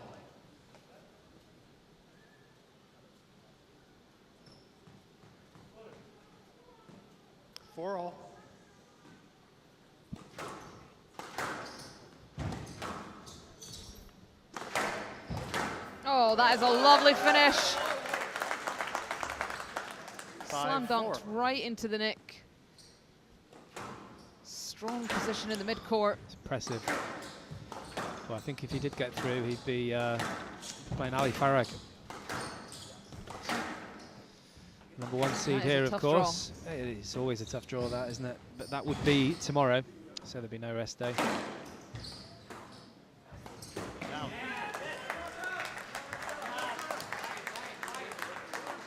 6-4.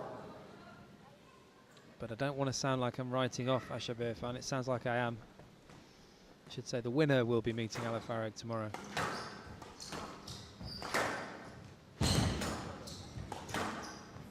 Down.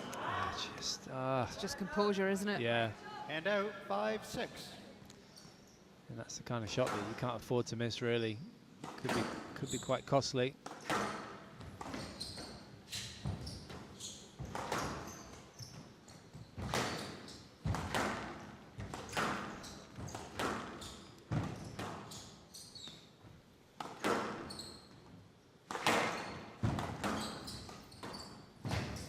Not up. Yeah, he's hitting some nicks, this young lad. He's definitely got an eye for the nick. Hand out. And he's also got a 2-point advantage here.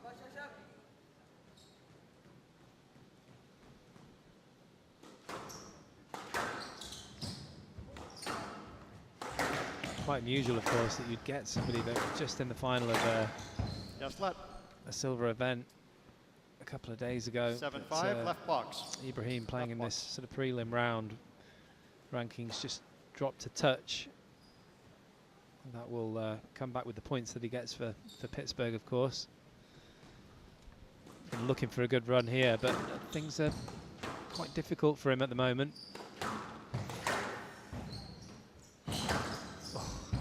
Oh. It's absolutely fearless, Irfan. He is. And he's seeing it like an absolute beach ball. Ridiculously early. Fantastic volleying across the middle. Good reactions. And not only that, the shot selection that he's making under a lot of pressure. Very smart. 3 points clear. Looking to take this into a fifth. Yeah, I think you hit the nail on the head there. Fearless is the word, and sometimes with fearless, with lack of fear, shots like that can happen and go into the tin. But it's great to watch, isn't it? It's been a really good match this so far. Seeing youth against experience here. Stroke to Ibrahim. Just didn't quite get the right touch on that ball. 7-8. And you can see this is where he just has to calm himself down a little bit. Ashab Irfan is, I'm pretty sure he's not exhausted, but he's pushed himself. You know, look at the shots that are going on here. Oh, it's a lovely finish. Lovely finish. I mean, there's a little look at him there from Ibrahim, but 9-7. Let's have another look at this. Oh, he's still playing his shot there. I don't think he did too much wrong. Just a bit of frustration from Ibrahim.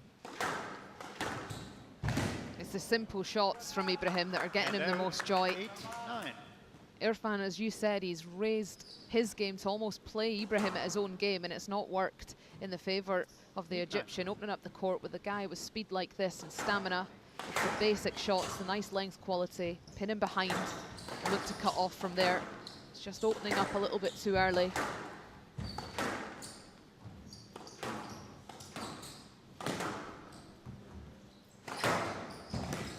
Wowzers. No let. Oh, he's through. He looked like he was through to me, to be honest. Player review, Irfan, on the no-let decision. He did, but I also felt, watch this with Ibrahim, and just that left leg was coming back into his opponent slightly shallow. Like he's coming back towards the service box rather than the tee, Ibrahim. No let, decision upheld. Irfan has no reviews remaining. 9-all.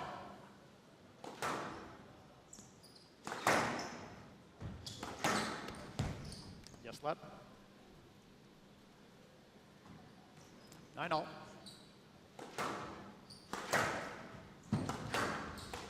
Oh my goodness, Parky. That is fearless. That is a lack of playing fear. for his life here. He is.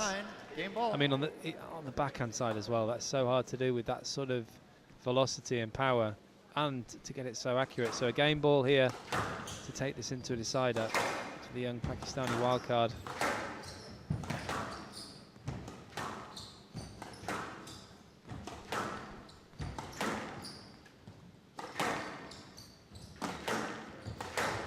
Oh, I thought he was going to go for it again there, Lisa. Stroke to Ibrahim. Oh. Well, it's all happening here. 10-all. A player must win by 2 points. He's got to play a good serve. Was into the side wall.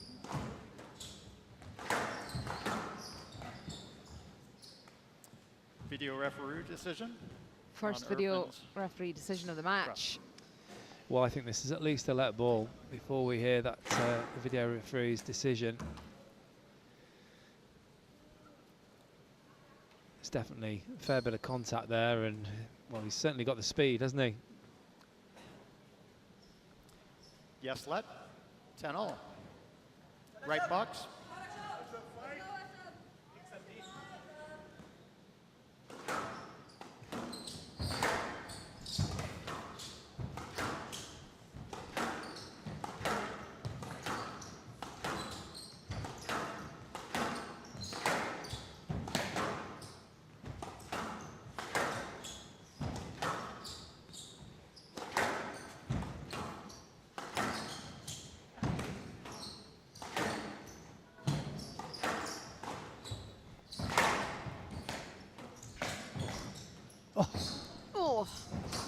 Oh, that'll be a stroke, unfortunately.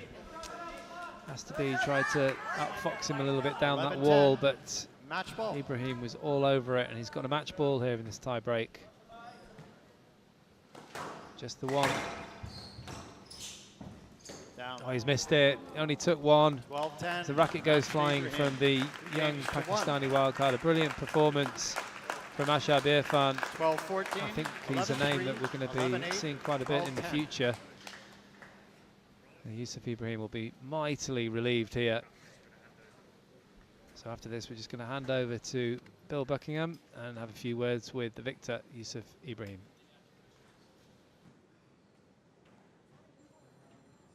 Ladies and gentlemen, just a huge round of applause for the Houston Squash Club's Ashab Irfan. Ashab, just an amazing performance. You do realize that he beat Diego Alias last week, don't you? Yes, I've seen that last week, so it was a tough night. It was great. I mean, he's a top player for a reason, that's why. And yeah, it was just tough. Tell me what it means to you to be here representing the Houston Squash Club at a gold event and playing the likes of Yusuf Ibrahim. I mean, it's just great, you know, like, I've been training here for like past 2 years and I'm living here, so I mean, playing at Houston, it just feels amazing for me. It's like a home club for me now, like, and I really want to thank Janzib Khan, like, for everything he has done for me, and like, I can't thank enough. It's like, he's the man behind all this, and I really want to thanks to my parents. Like, I know he's watching, they're watching me right now back at home, so I mean, it's just great. And I really want to thanks to all of the Houston squash community here who really supports me and came here to watch the match. Like, thank you so much, guys. And I mean, it's just great for me. My first ever gold event here in Houston. I can't feel proud. Congratulations, you put on a great show for the home crowd. Ladies and gentlemen, another big round of applause for Ashab Irfan. And your winner, advancing to the second round, here in Houston, from Egypt, Yusuf Ibrahim. Yusuf, like I said for the previous match, never easy playing the wild card, the home favorite, but that was not your normal wild card match. He gave you everything you could handle, but you persevered, came through in 4, and you are now on to the second round here in Houston. Yeah, definitely. You know, it's not easy to play someone you've never played him before. I actually never watched him as well. I didn't know what to expect. So he's definitely an extremely good squash player. He's he's firing from everywhere. He has nothing to lose. So he put up a really good match today.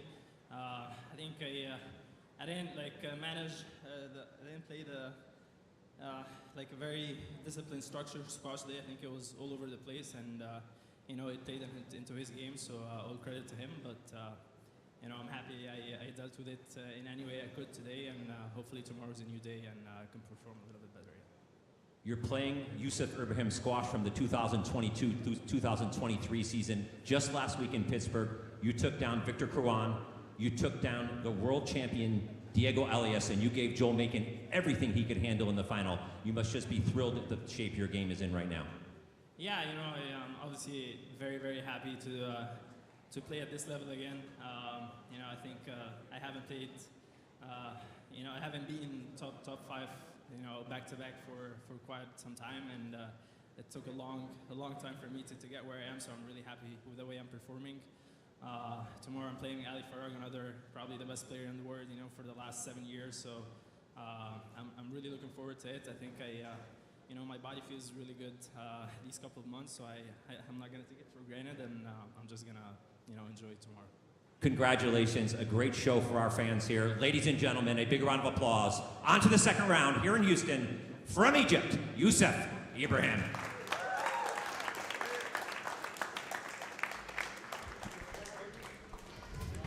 What a fantastic opportunity for the local hero and the wildcard Irfan. He put on an incredible display. Very bright, promising future if he continues the way he is, using his athleticism and his skill, his aggression, his ruthlessness. He has everything that it takes. Slightly off with the shot quality at times, Yusuf Ibrahim, but that's just the randomness and the variation coming from the young Pakistani. But the gunslinger is through to face Ali Farag in round 2.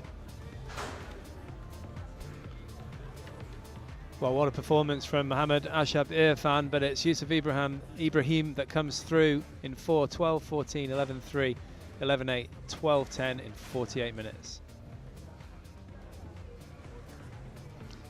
Well, we're halfway through the day, and there you can see the lineup. Hannah Moataz coming through, as is Nathan Lake, Lucy Beecroft and Yusuf Ibrahim. And we're going to have a short break before we start the next match, the first match of the evening session. So see you at 5 o'clock local time.